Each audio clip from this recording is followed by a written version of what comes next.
Hello, everyone. Very good morning to all of you. I hope you all are doing good. You all are doing great right now. So I am very excited for today's session. मुझे नहीं पता आपको क्या पता है. I do not know what you have got to know. I do not know what exactly your upline told you for today's session. But whatever I know, what I can tell you right now, this today's session will play a very, very important role in your this journey of direct selling and prestige. So make sure कि आप I am believing this thing कि आप सारी preparations करके आए होंगे. Your diary and pen भी must आपका डायरी और पेन आपके साथ होगा अभी और diary and pen must be there with you right now in your hand because in this session there are going to be so many things. बहुत सारी ऐसी चीजें डिस्कस करी जाएंगी. You are going to listen live story. You are going to listen something which you have never experience till now in your life. आज आप एक ऐसी चीज सुनने वाले हैं, कुछ ऐसे पॉइंट्स जानने वाले हैं. You will be hearing a real life success story जहां पर you will be hearing those experiences, you will be hearing those experiments which is going to help you in this journey of you now. So before starting, before I invite our mentor today on the screen, before I just want you to be sure कि अगर आपको washroom जाना है, if you have to get your tea, if you have to get your water bottle, then make sure कि आपका water bottle आपके साथ में है. Keep that water bottle with you here in the session. Keep your diary and pen here in the session. If you have to go to washroom, then go and complete here right now.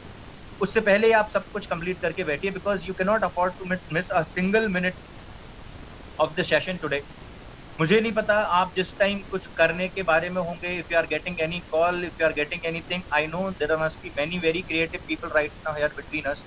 आपकी creativity I can see on the screen right now. But मुझे शायद आपको नहीं पता. As per the host of the session we can see who are doing these things and I really don't want कि मैं आपको इस यहाँ से रिमूव करूं for any reason because it will be disturbing all and at any condition we can not afford कि आपका एक एक्शन किसी और को डिस्टर्ब करे. सो मेक श्योर कि आप स्क्रीन पर या अनोटेड कोई भी ना करें. So before we invite that person on stage, before we invite that our mentor on screen of this session, before that I want you to be very sure कि you cannot afford to miss even a single minute of this session today. तो अगर आपको पानी पीना है, if you have to go to washroom, whatever you have to do, make sure कि आप पहले अभी वॉशरूम होकर आ जाएं. If you have to get the water bottle, keep the water bottle here in the session with you. But whatever happens, if you are getting any call, just directly disconnect it because इस session के लिए जो जिसका link आपको आपके upline ने दिया है, this is gonna play a very major role in this business of you today. So I believe कि आप सारे लोग बहुत पूरे तरह से सेट हैं. You are excited as I am right now because आज का ट्रेनिंग आपके लिए बहुत इंपॉर्टेंट रोल प्ले करेगा. जिनको आज हम सुनने वाले हैं, he is a real life example for those people who are having dreams, who want to do something in their life, the people who want to believe in themselves, the people who want to achieve something in their life, the people who want to do something very big in their life. है ना. एक छोटा एक normal सा एक college going student जब कोई सपने देखता है and he wants to be sure, he wants to make it sure to the society, वो सबको ये प्रूव करना चाहता है that even he has all the rights to dream and he has all the rights to achieve those dreams. And there is one single life story I simply believe कि अगर आज आप इस बिजनेस में आए हैं and if you have reached the level of 8%, then it is pretty sure कि आपने इसमें कुछ ना कुछ ऐसा देखा होगा, आपके पास एक बहुत अच्छा ड्रीम होगा, कोई ना कोई एक ऐसी प्रूव करना होगा आपको को जो शायद आप पहले नहीं कर पाए। And today you will be learning दोस्त, you will be hearing a story जिन्होंने ये सच में सच करके दिखाया है।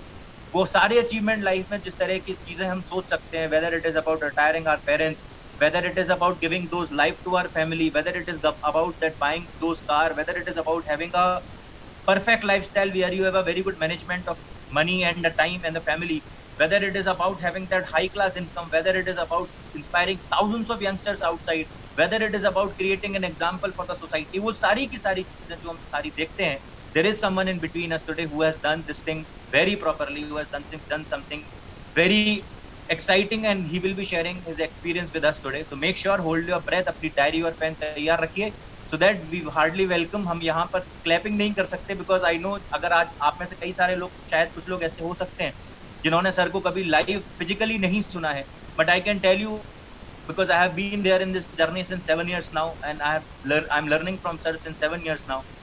जब भी सर को हमने स्टेज पे इनवाइट किया है, जब भी हमने सर को ऑडिटोरियम में इनवाइट किया है, there always used to be a form of energy.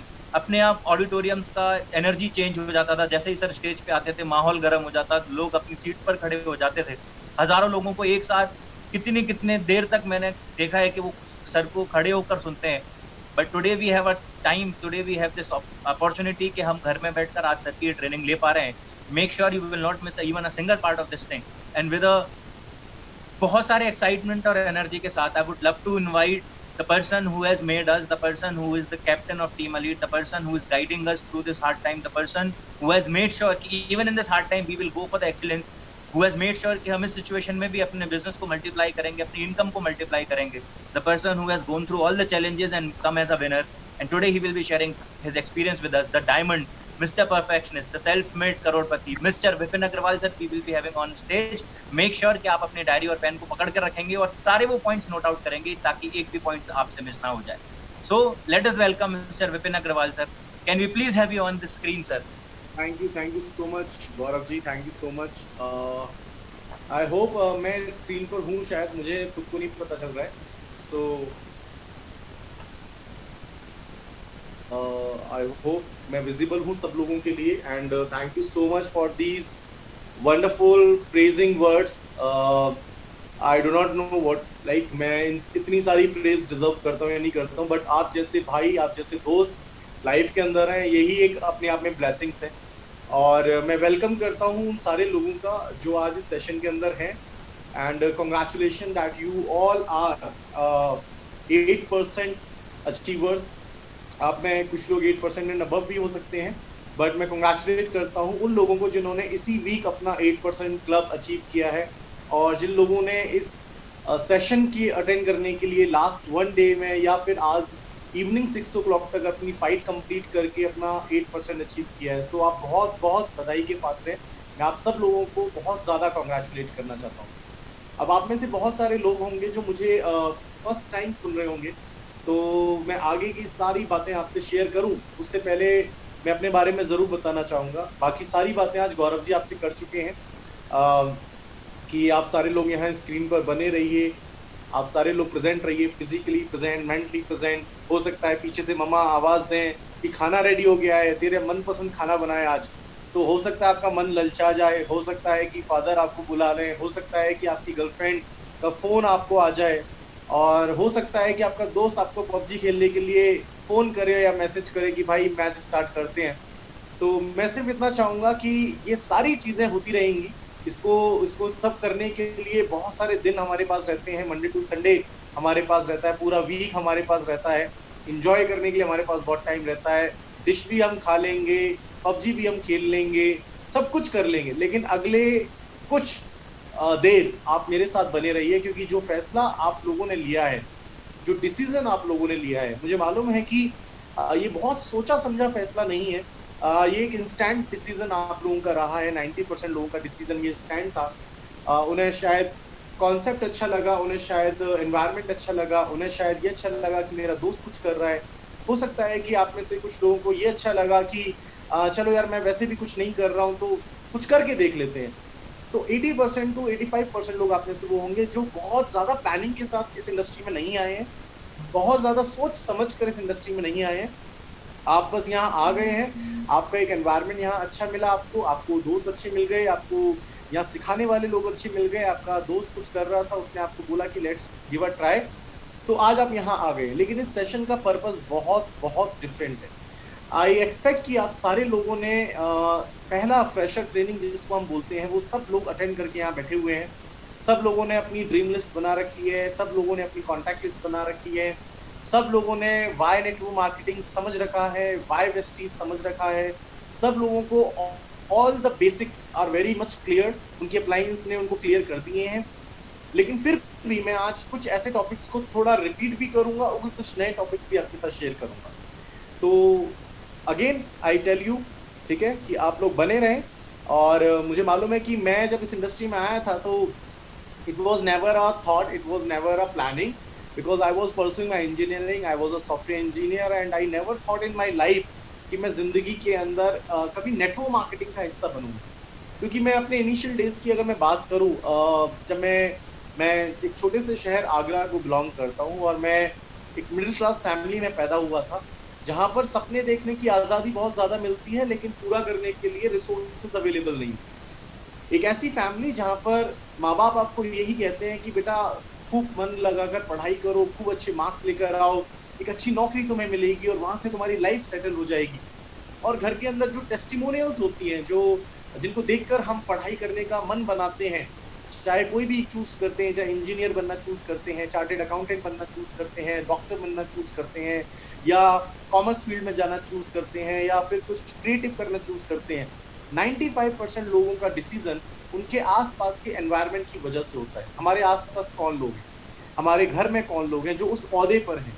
तो 95% लोग जो होते हैं वो इन्फ्लुएंस्ड होते हैं, वो किसी ना किसी से इन्फ्लुएंस्ड होते हैं कि मेरे चाचा ये हैं तो मैं भी ये कर लेता हूँ, मेरे ताया ये हैं तो मैं ये भी कर लेता हूँ, मेरे कजन ब्रदर ये करते हैं तो क्या पता मैं भी उनकी तरह वहां पहुंच जाऊं।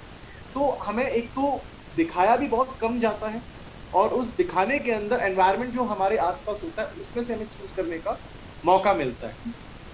मानकर चलिए आप में से बहुत सारे लोग होंगे जिनका बचपन में कभी मन किया होगा कि मुझे डांसर बनना है, या बचपन में मन किया होगा आपका कि मुझे एक्टर बनना है, या फिर मुझे साइंटिस्ट बनना है, या फिर मुझे नासा में जाना है, मुझे एस्ट्रोनॉट बनना है, या फिर हो सकता है आपको लगा होगा कि मुझे क्रिकेटर बनना है, या फिर मुझे वाइल्ड फोटोग्राफर बनना है। कुछ भी ऐसे बहुत सारे ख्याल आते हैं, ठीक है, बचपन में हमारे, क्योंकि ख्यालों की तो कोई लिमिट है नहीं और कोई बाउंडेशंस है नहीं कि आप उनको आने से रोक देते हैं। तो ऐसे ख्याल आते हैं, और आते कहाँ से हैं? मूवीज को देखकर, है ना। मूवीज जब हम देखते हैं तो वहां पर कोई रोल देखते हैं तो वहां से लगता है यार डांसर बनना चाहिए, या एक्टर बनना चाहिए, या फिर एस्ट्रोनॉट बनना चाहिए, या फिर फोटोग्राफी करनी चाहिए। क्योंकि ऐसे करियर ऑप्शंस हमारी नजर में बहुत कम होते हैं, ऐसे करियर ऑप्शंस हमारे घर में बहुत कम होते हैं जो लोग इस वाले फील्ड में होते हैं। तो ये चीजें हमें कहाँ से मिलती है, ये चीजें कहाँ से दिमाग में आती है? ये चीजें आती हैं दिमाग में हमारे घर के नहीं, बल्कि हमारे पहुंच से बाहर के लोगों को देखकर, जो हमारी पहुंच में तो नहीं होते, हम उनको सिर्फ देख सकते हैं, हम उनसे बात नहीं कर सकते, हम उनसे इंटरेक्शन नहीं कर सकते। तो ऐसे कई सारे ख्याल आते हैं। लेकिन हमारी गाड़ी आकर कहाँ रुकती है? हमारी गाड़ी आकर रुकती है वही 5 करियर ऑप्शंस के ऊपर, वही सारे ऑप्शंस के ऊपर जहां पर आपको मालूम है कि लाइफ के अंदर कि आपको सीए बनना है, आपको डॉक्टर बनना है, या फिर आपको इंजीनियर बनना है, या फिर आपको फॉर एग्जांपल कि आपको लाइफ के अंदर आपको मेडिकल में चले जाना है। गिने चुने ऑप्शंस आपको लाइफ के अंदर मिलते हैं, और उन ऑप्शंस के अंदर आपको यहाँ पर मौका मिलता है कि आप उनके अंदर एक अच्छा करियर बनाएं, एक अच्छा करियर बिल्ड करें, और वहां पर आप अपने आप को स्टैब्लिश करें, और वहां पर जाकर आप अपने आप को लाइफ के अंदर किसी लेवल पर लेकर जाएं। इन द सेम मैनर मेरे साथ भी आई थिंक सो किसी ने अपनी स्क्रीन शेयर कर दी है, सो आई रिक्वेस्ट, पहली बात तो कि स्क्रीन शेयर कोई भी ना करे, क्योंकि वो फ्रैन जी को मैंने ऑप्शन दे रखा है, because we have some slides.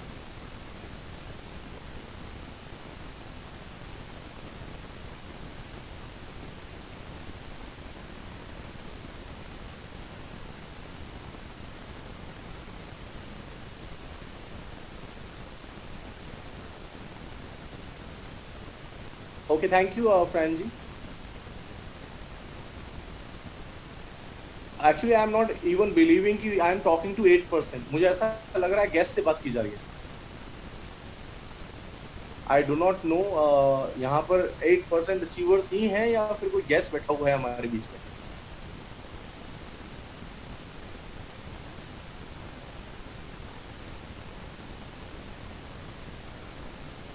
Okay, no problem.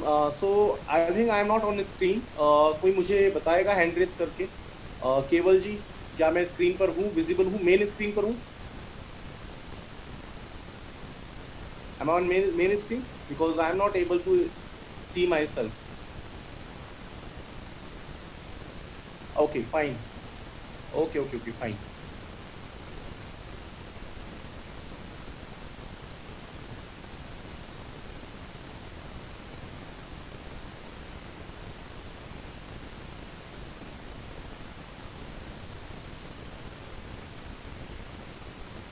चलिए, आई बिलीव कि मैं स्क्रीन पर ही हूँ और आप लोगों को विजिबल हूँ।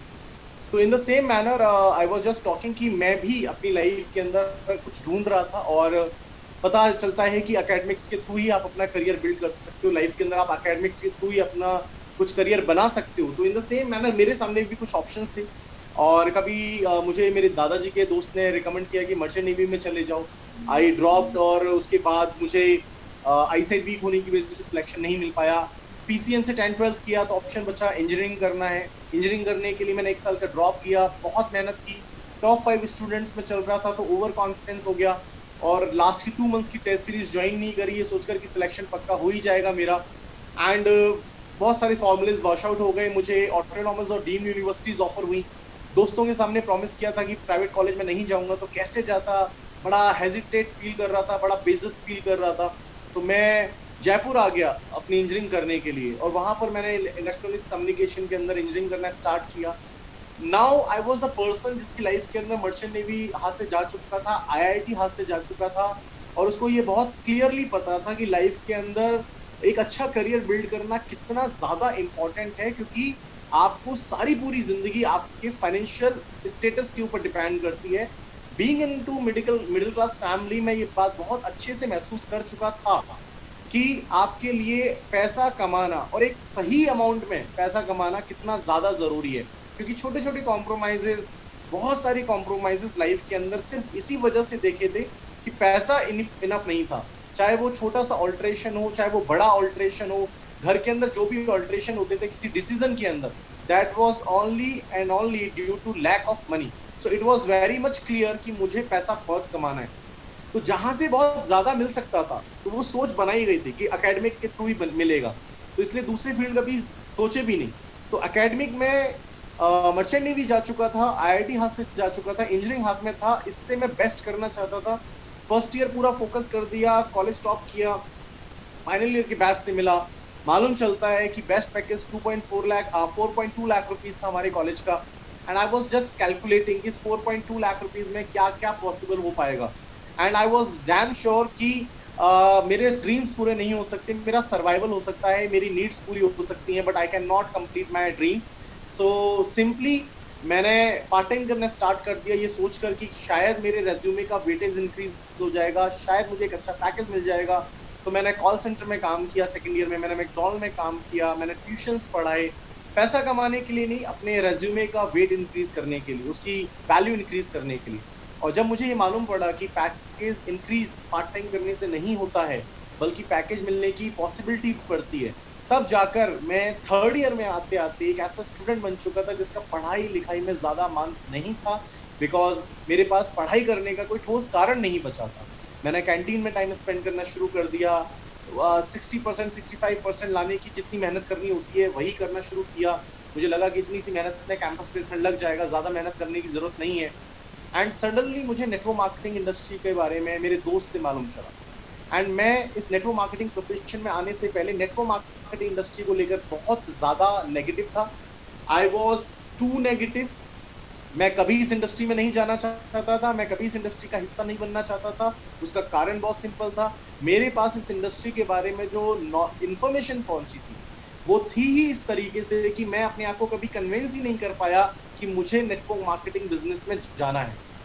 इसलिए मैं बचता था, मैं फर्स्ट ईयर बचता रहा, मैं सेकंड ईयर बचता रहा, लेकिन फाइनल ईयर में आते आते मेरे दोस्त ने जब मुझे कन्विंस किया मीटिंग में चलने के लिए, मैं वहां गया। वहां पर जब मुझे कुछ पता चला तो मेरे दिमाग में जो ऑलरेडी थॉट्स थे और जो मुझे बताया जा रहा था उसके बीच में एक बहुत बड़ा कॉन्ट्राडिक्शन था, एक बहुत बड़ा एक प्रतिस्पर्धा दोनों विचारों में हो रही थी, जहां पर मुझे लग रहा था कि क्या मैं जो जानता हूँ वो सही है या मुझे बताया जा रहा है वो सही है। आई वॉज नॉट डम, आई वॉज अ टेक्नोक्रेट, तो मुझे समझ में आ रहा था कि क्या सही है और क्या गलत है, और मैंने क्विक डिसीजन लिया वहां पर कि मैं इस इंडस्ट्री का हिस्सा बनूंगा, because this is the only hope where I can fulfil my dreams. This is the only hope जहां पर मैं अपने ड्रीम्स को पूरा कर सकता हूँ। एंड सीरियसली मैं जब इस इंडस्ट्री के अंदर आया तो इस इंडस्ट्री में आने के बाद मुझे एक अलग एनवायरनमेंट दिया गया, मुझे अलग लोग मिले जहां पर बातें बहुत अलग थी, जिनका सिखाने का तरीका बहुत अलग था, जिनमें सपोर्ट करने का तरीका बहुत अलग था, और वहां से मेरी ये नेटवर्क मार्केटिंग की जर्नी स्टार्ट हुई। एंड आई फील ब्लेस्ड कि मैं नेटवर्क मार्केटिंग इंडस्ट्री का हिस्सा बना। आई फील ब्लेस्ड कि लाइफ के अंदर मुझे ये अपॉर्चुनिटी मिली। आई फील ब्लेस्ड कि मैं इस इंडस्ट्री को ऑप्ट कर पाया, ना सिर्फ ऑप्ट कर पाया बस, बल्कि इस इंडस्ट्री के साथ चल पाया। और बहुत अच्छा लगता है कि मैं वो चीजें जो शायद इस इंडस्ट्री के बिना 20 साल के अंदर या 25 साल में या 30 साल में कर पाता, वो मैंने इस इंडस्ट्री के अंदर 8 और 9 ईयर्स के अंदर अंदर कंप्लीट किया। तो आज क्योंकि यहाँ पर गेस्ट नहीं है, क्योंकि यहाँ पर फ्रेशर्स नहीं है, every single person is here 8% and above, सो मैं उनको ध्यान में रखते हुए आप लोगों से वो बातें शेयर करना चाहता हूँ जो आपके लिए इस जर्नी के अंदर सबसे ज्यादा इंपॉर्टेंट होने वाली है, जो बहुत ज्यादा रोल प्ले करने वाली है आपकी इस फाउंडेशन को क्रिएट करने में, आपके इस बेस को क्रिएट करने में। क्योंकि लाइफ के अंदर आपको ये बात माननी पड़ेगी कि अगर आपका बेस स्ट्रांग नहीं है, आपकी फाउंडेशन स्ट्रांग नहीं है, तो जो भी इमारत आप खड़ी करना चाह रहे हैं, जो भी बिल्डिंग आप उसके ऊपर बनाना चाह रहे हैं, चाहे वो आपके सपनों का महल हो, चाहे वो आपका करियर का आपकी इमारत हो, वो कभी भी स्ट्रांग नहीं बन पाएगी if you will not focus upon your building the base. तो हम यहाँ पर कुछ ऐसे पॉइंट्स डिस्कस करने वाले हैं जो आपकी फाउंडेशन को बिल्ड करने में बहुत ज्यादा रोल प्ले करेंगे। इसमें से कुछ पॉइंट्स आपकी अपलाइंस शेयर कर चुकी हैं, बट आई विल रिपीट क्योंकि उनकी इंपॉर्टेंस ही इतनी ज्यादा है। तो सबसे पहला पॉइंट जो बिल्ड योर बेस के अंदर आता है, the 7 steps to build your base के अंदर जो फर्स्ट स्टेप है, that is define the dream. Define the dream, make your dream list. मैं इस टॉपिक के ऊपर 3 घंटे बोल सकता हूं, अकेले इस टॉपिक के ऊपर। I can go on and on and on upon this single topic, क्योंकि ये इकलौता एक ऐसा टॉपिक है कि जो मिस हो गया बाकी सारे टॉपिक्स आपके किसी काम के नहीं, बाकी आपके सारे टॉपिक्स किसी काम के नहीं। आई रिपीट, अगर ये टॉपिक आपने मिस कर दिया, ये टॉपिक आपने लाइटली लिया, इस टॉपिक के ऊपर आपने वैल्यू नहीं क्रिएट की, इस टॉपिक को आपने सिंसियरली नहीं लिया, तो बाकी सारे स्टेप्स आपके लिए बेबुनियाद हो जाएंगे, उनका कोई मकसद नहीं रह जाएगा। क्योंकि जब मैं इस इंडस्ट्री में आया था, मेरी अपलाइन ने मुझे सबसे पहला चीज जो मुझे गाइड की थी वो था कि आप अपने सपनों की लिस्ट बनाइए। Yes, and it was a very astonishing topic I can say, because इससे पहले किसी ने ये बोला नहीं। पूरी लाइफ हो चुकी थी, I was 21, I was 20 almost, and nobody ever asked me to write down your dreams. हर इंसान ने सिर्फ यही बताया, पढ़ाई करो, ये कर लो, बीए कर लो, बीकॉम कर लो, बीएससी कर लो, बीटेक कर लो, ये कर लो, वो कर लो, इससे ये हो जाएगा। No one ever asked me कि तुम क्या करना चाहते हो। No one ever asked me कि लाइफ में तुम कहाँ पहुंचना चाहते हो, तुम्हारे को किस तरह की जिंदगी जीनी है, तुम अपनी जिंदगी में किस तरह के सपने पूरे करना चाहते हो। No one ever asked, and this is beautiful to to get this kind of gesture, to get this kind of environment जहाँ पर एक अनजान शख्स जिसको मैं पहले नहीं जानता था, वो इंसान मुझसे इस इंडस्ट्री के अंदर आने के बाद मुझसे बोलता है कि आप अपनी ड्रीम लिस्ट बनाइए। अब मैं आपको बताता हूँ इसको बनाना क्यों जरूरी है। आई नो कि आपकी अपलाइंस ने इस टॉपिक को कवर किया हुआ है, आई नो उन्होंने ये बताया हुआ है कि आपको अपनी ड्रीम लिस्ट बनानी है। बनाई है आपने, बहुत अच्छी बात है। जिन्होंने बनाई उनको पता चला होगा कि इसको बनाने से क्या होता है, और जिन्होंने नहीं बनाई है उनको एक्चुअल में पता होना जरूरी है कि इसको बनाने से क्या होता है। ड्रीम लिस्ट क्यों बनाते हैं पता है आपको? ड्रीम लिस्ट इसलिए बनाते हैं दोस्त कि हमें ये पता चल सके कि हम कौन, who are we. Dream list इसलिए बनाते हैं ताकि हमको ये पता चल सके हम क्या चाहते हैं अपनी लाइफ में। ड्रीम लिस्ट इसलिए बनाते हैं ताकि हमें ये पता चल सके हम जिंदगी में पहुंचना कहाँ चाहते हैं, जिंदगी में जाना कहाँ चाहते हैं लाइफ के अंदर। ये आपको आपसे मुलाकात करने का एक सेशन है एक तरह से, मान लीजिए। जब आप ड्रीम लिस्ट बनाते हैं तो आप किसके बारे में सोच रहे हैं? You are thinking about yourself, that what things make you happy, what do you want from yourself, what are your desires, what are your goals, कहाँ पहुंचना चाहते हैं। तो आप किसके बारे में सोच रहे हैं? ना आप उस समय अपने दोस्तों के बारे में सोच रहे हैं, ना आप अपनी गर्लफ्रेंड के बारे में सोच रहे हैं, ना कुछ और सोच रहे हैं। आप सोच रहे हैं अपने बारे में, आप अपने बारे में पता कर रहे हैं, अपने बारे में जानने की कोशिश कर रहे हैं, अपने आप को खंगालने की कोशिश कर रहे हैं, अपने आप को आप झंझोरने की कोशिश कर रहे हैं कि बॉस 20 साल निकल चुके हैं, 18 साल निकल चुके हैं, 19 साल निकल चुके हैं, where do you want to be, पहुंचना कहाँ है तुझे? जो भी तू कर रहा है वो ठीक है, वो एक प्रोसेस है, स्टेप बाय स्टेप। की 10th है तो 11th करना ही था, 12th करना ही था, 12th के बाद पीसीएम है तो किसी ना किसी फील्ड में जाना ही था, बायो लिया तो किसी ना किसी फील्ड में जाना ही था। इट वाज अ, आप कह सकते हो, प्री डिजाइंड स्क्रिप्ट जो हमें बचपन में दे दी गई थी। उस प्री डिजाइंड स्क्रिप्ट पर हम काम करते करते करते करते आज यहाँ पहुंच गए हैं। लेकिन आगे की जिंदगी के अंदर आपको क्या करना है, वो है आपकी ड्रीम लिस्ट, जो आपको राइट इट डाउन करनी है। कई बार हम उसको इसलिए लिखते हैं क्योंकि हमारा पास्ट इतना खराब रहा होता है कि हमें विश्वास नहीं होता है कि क्या हम फ्यूचर को लेकर जो एक्सपेक्टेशंस रखते हैं वो हम पूरी भी कर पाएंगे। कई बार हमारा पास्ट एक्सपीरियंस इतना खराब रहता है कि उसकी वजह से हम अपने फ्यूचर को जज करना स्टार्ट कर देते हैं। हम ये सोचना शुरू कर देते हैं कि भाई मेरे पास्ट में तो मैंने कुछ अचीव किया नहीं है, मैं पास्ट में तो एक बहुत बड़ा फेलियर रहा हूँ, मैंने पास्ट में तो कुछ नहीं उखाड़ा है। क्या सचमुच में मैं जो फ्यूचर को लेकर जो सोचता हूँ, फ्यूचर को लेकर जो मैं सोच रखता हूँ, क्या सचमुच में मैं वो पूरी कर सकता हूँ? तो कई बार हमें डर लगता है, कई बार हमें हेजिटेशन होती है, और कई बार हम एक्चुअल में सोच ही नहीं पाते हैं कि मुझे क्या चाहिए, because we do not give time to our self. हम सबसे ज्यादा टाइम फोन के साथ स्पेंड करते हैं, फैमिली के साथ स्पेंड करते हैं, फ्रेंड्स के साथ स्पेंड करते हैं, कॉलेज में अगर है तो क्लास में स्पेंड करते हैं, प्रोफेशन में है तो कलीग्स के साथ स्पेंड करते हैं।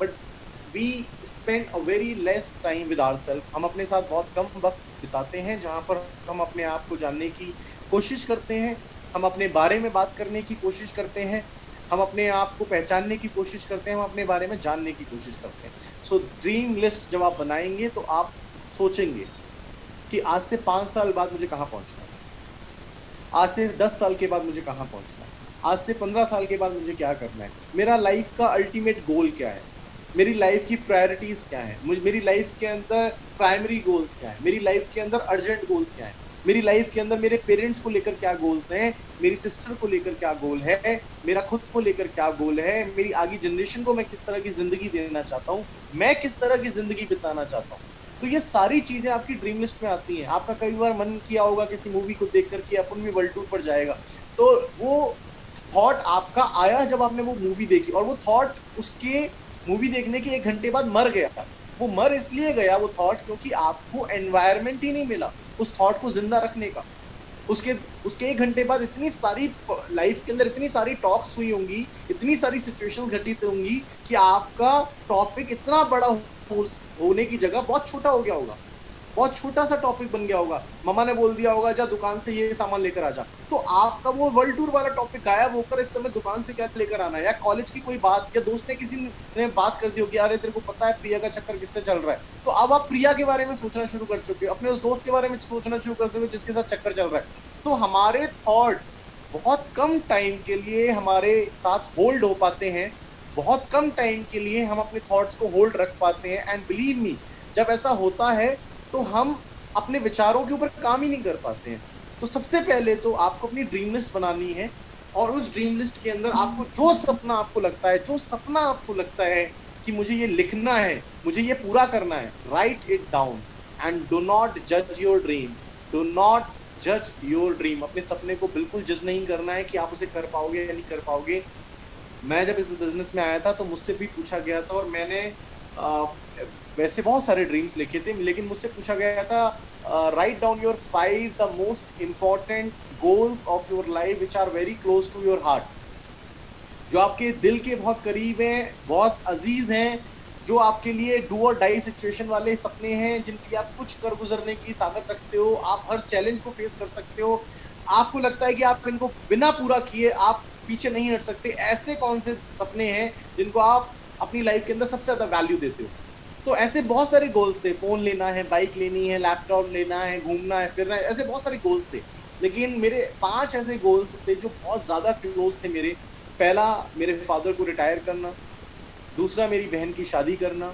तीसरा, छोटे भाई को सेटल करना। चौथा, ममा के चेहरे पर हमेशा स्माइल मेंटेन करना, चाहे वो कारण कुछ भी हो, चाहे वो कोई भी चीज की कमी घर में है जिससे वो सैड है, तो उस चीज की कमी को पूरा करना। फिफ्थ, कॉम्प्रोमाइज ना करना, एडजस्टमेंट ना करना, फादर के लिए एक कार गिफ्ट करना। तो ये कुछ ऐसे गोल्स थे मेरी लाइफ के जिनको मैंने सबसे ज्यादा वैल्यू दी, जिसको सबसे ज्यादा मैंने लिखा अपनी डायरी के अंदर और उनको ऊपर काम करना शुरू किया। एंड मेरे को बताया गया था कि अपनी ड्रीम लिस्ट बनाते समय आपको लिखना है कि what, why, when and the budget.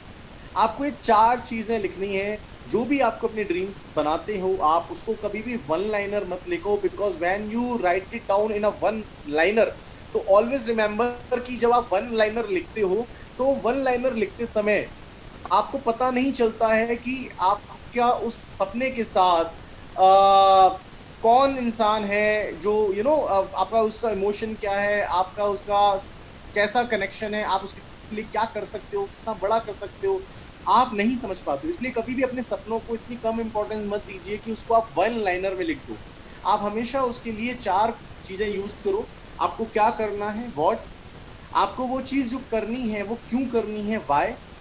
Third, आपको वो कब तक करनी है, वो आप डेट डिसाइड करें, मंथ डिसाइड करें, आप ईयर डिसाइड करें। एंड फोर्थ, उसको करने में अगर वो मेटलिस्टिक गोल है तो उसको करने में आपका बजट कितना लगने वाला है, आपका बजट कितना जाने वाला है, ताकि आपको एक रियलिटी चेक मिल सके अपने सपने के प्रति कि एक्चुअल में ये सपना मेरे लिए कितना इंपॉर्टेंट है, इसको कितना वक्त लगने वाला है और इसके लिए मुझे कितनी मेहनत करने की जरूरत है। तो जब आप ये सारी चीजें लिख देंगे तो उसके बाद क्या होगा कि आपको एक्चुअल में क्लैरिटी रहेगी अपने दिमाग के अंदर, आपको एक क्लैरिटी रहेगी कि हाँ भाई, मुझे ये चीजें करनी है। नाउ, जब ये 4 चीजों के अंदर आप अपनी ड्रीम लिस्ट बनाते हैं, तो इन ड्रीम लिस्ट को बनाते समय कभी भी एक जल्दबाजी नहीं करनी होती है, इसको एक होमवर्क की तरह नहीं लेना होता है, इसको कोई असाइनमेंट की तरह नहीं लेना होता है, क्योंकि ये चीज आपकी लाइफ के अंदर बहुत ज्यादा काम आने वाली है। ये किसी दूसरे का प्रोजेक्ट नहीं है जिसको आप कंप्लीट कर रहे हैं तो आप जल्दबाजी में लिख दीजिए, आप जल्दबाजी से कर दीजिए क्योंकि ये दूसरे को सबमिट करना है। ये आपके गोल्स हैं, ये आपके ड्रीम्स हैं, आप अपने बारे में लिख रहे हो, आप अपनी लाइफ में क्या अचीव करना चाहते हो वो लिख रहे हो। अगर आपने इसको टाइम नहीं दिया, अगर आपने इसको वैल्यू नहीं दी, तो सोचिए आप लाइफ में वो चीज जो आप अचीव करना चाहते हो उसको ही इंपॉर्टेंटली अगर आप डायरी में नहीं लिख रहे हो, तो आप लाइफ में कहाँ पहुंचोगे। So do not take it कि मेरी अपलाइन ने काम दे दिया इसलिए मुझे वो करना है।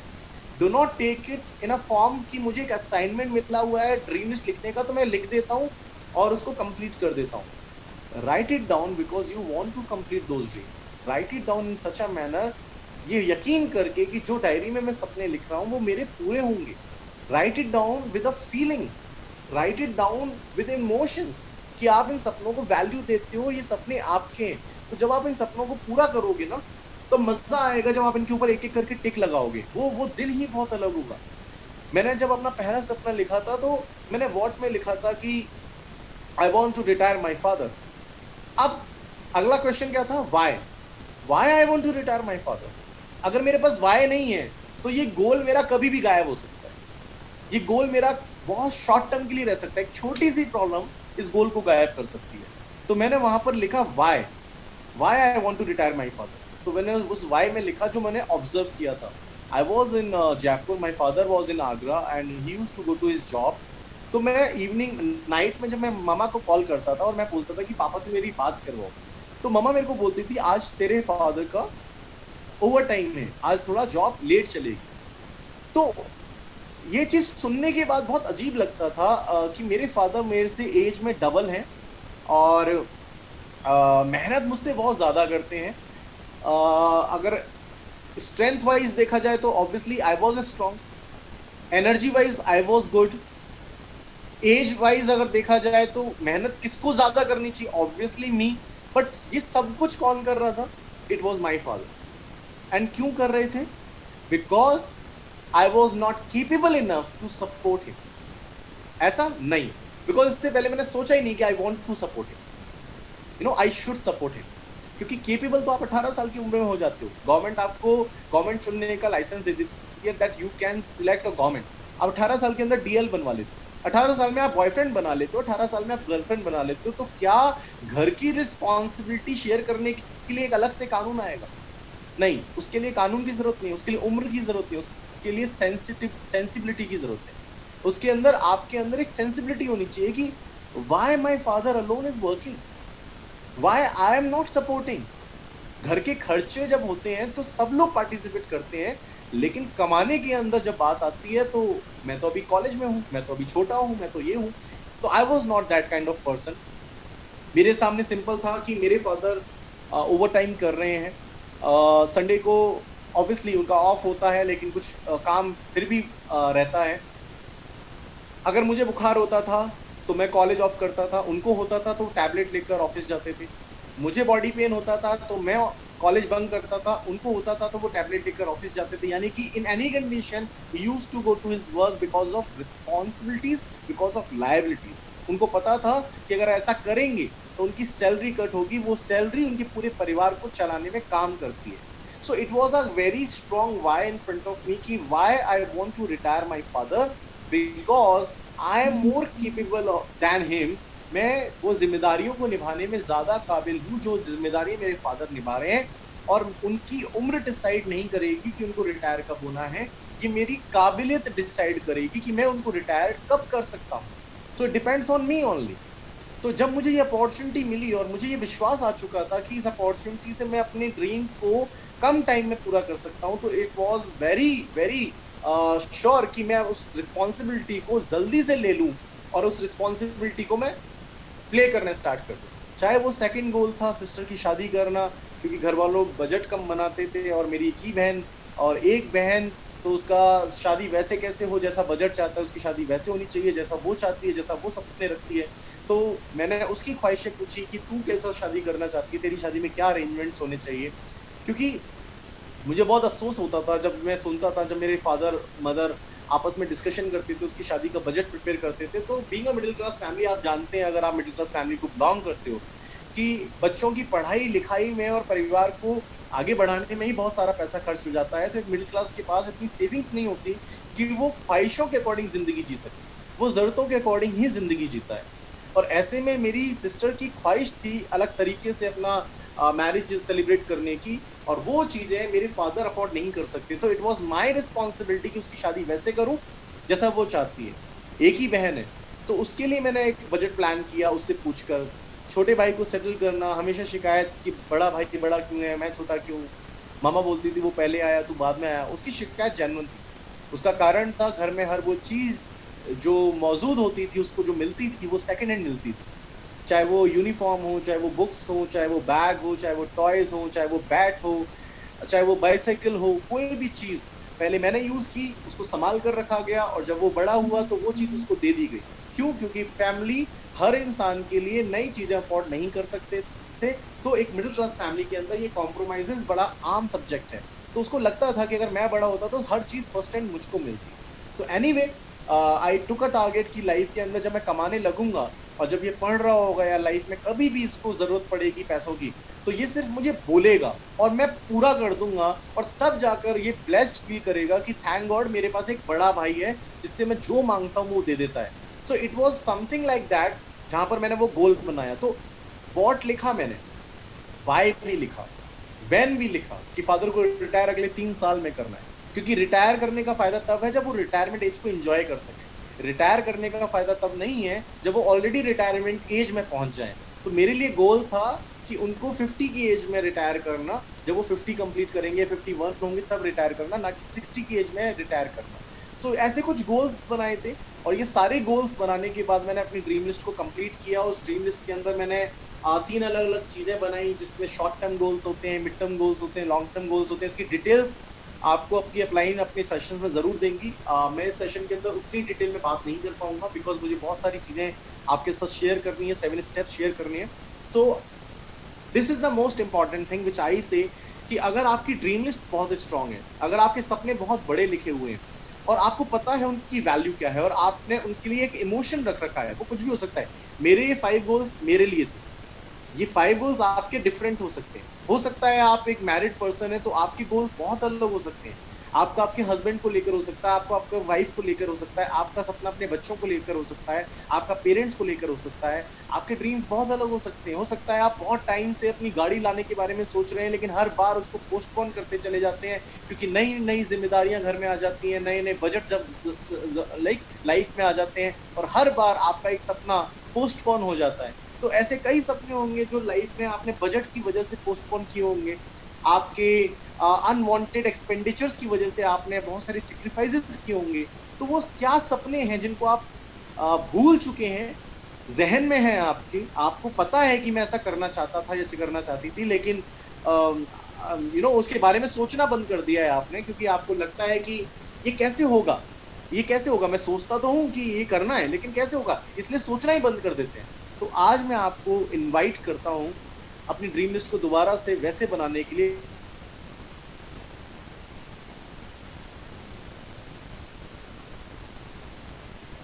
हो पाएंगे नहीं हो पाएंगे, सपने जरूर पूरे होते हैं दोस्तों। मेरे हुए हैं, सारे सपने पूरे हुए हैं। तो मैं आपको ये कहूंगा कि आपके ड्रीम्स पूरे होंगे अगर आप उन पर विश्वास करते हैं और उसके लिए आप मेहनत भी करते हैं, अगर आप उसके लिए काम भी करते हैं। लेकिन सपने लिखें जरूर, अपने आप ड्रीम जरूर लिखें, चाहे वो दुबई घूमने का हो, चाहे वो आपका मॉरिशस घूमने का हो, चाहे वो आप कुछ भी XYZ, I am telling you XYZ, चाहे वो 25th मैरिज एनिवर्सरी पेरेंट्स की सेलिब्रेट करने का हो, या फिर आपका ममा को गोल्ड बैंगल्स गिफ्ट करने का हो, फादर के लिए एक वॉच गिफ्ट करने का हो। पापा स्प्लेंडर चलाते हैं लेकिन सपना उनका रॉयल एनफील्ड खरीदने का था, तो चाहे वो रॉयल एनफील्ड खरीदने का सपना हो। सपना छोटा भी हो सकता है, सपना बड़ा भी हो सकता है, लेकिन आपके लिए अहमियत रखता है या नहीं, दैट मैटर्स। लोगों के लिए क्या अहमियत रखता है, डजंट मैटर। लोग उसको कैसे जज कर रहे हैं, डजंट मैटर। आपके लिए वो किस तरह की वैल्यू रखता है।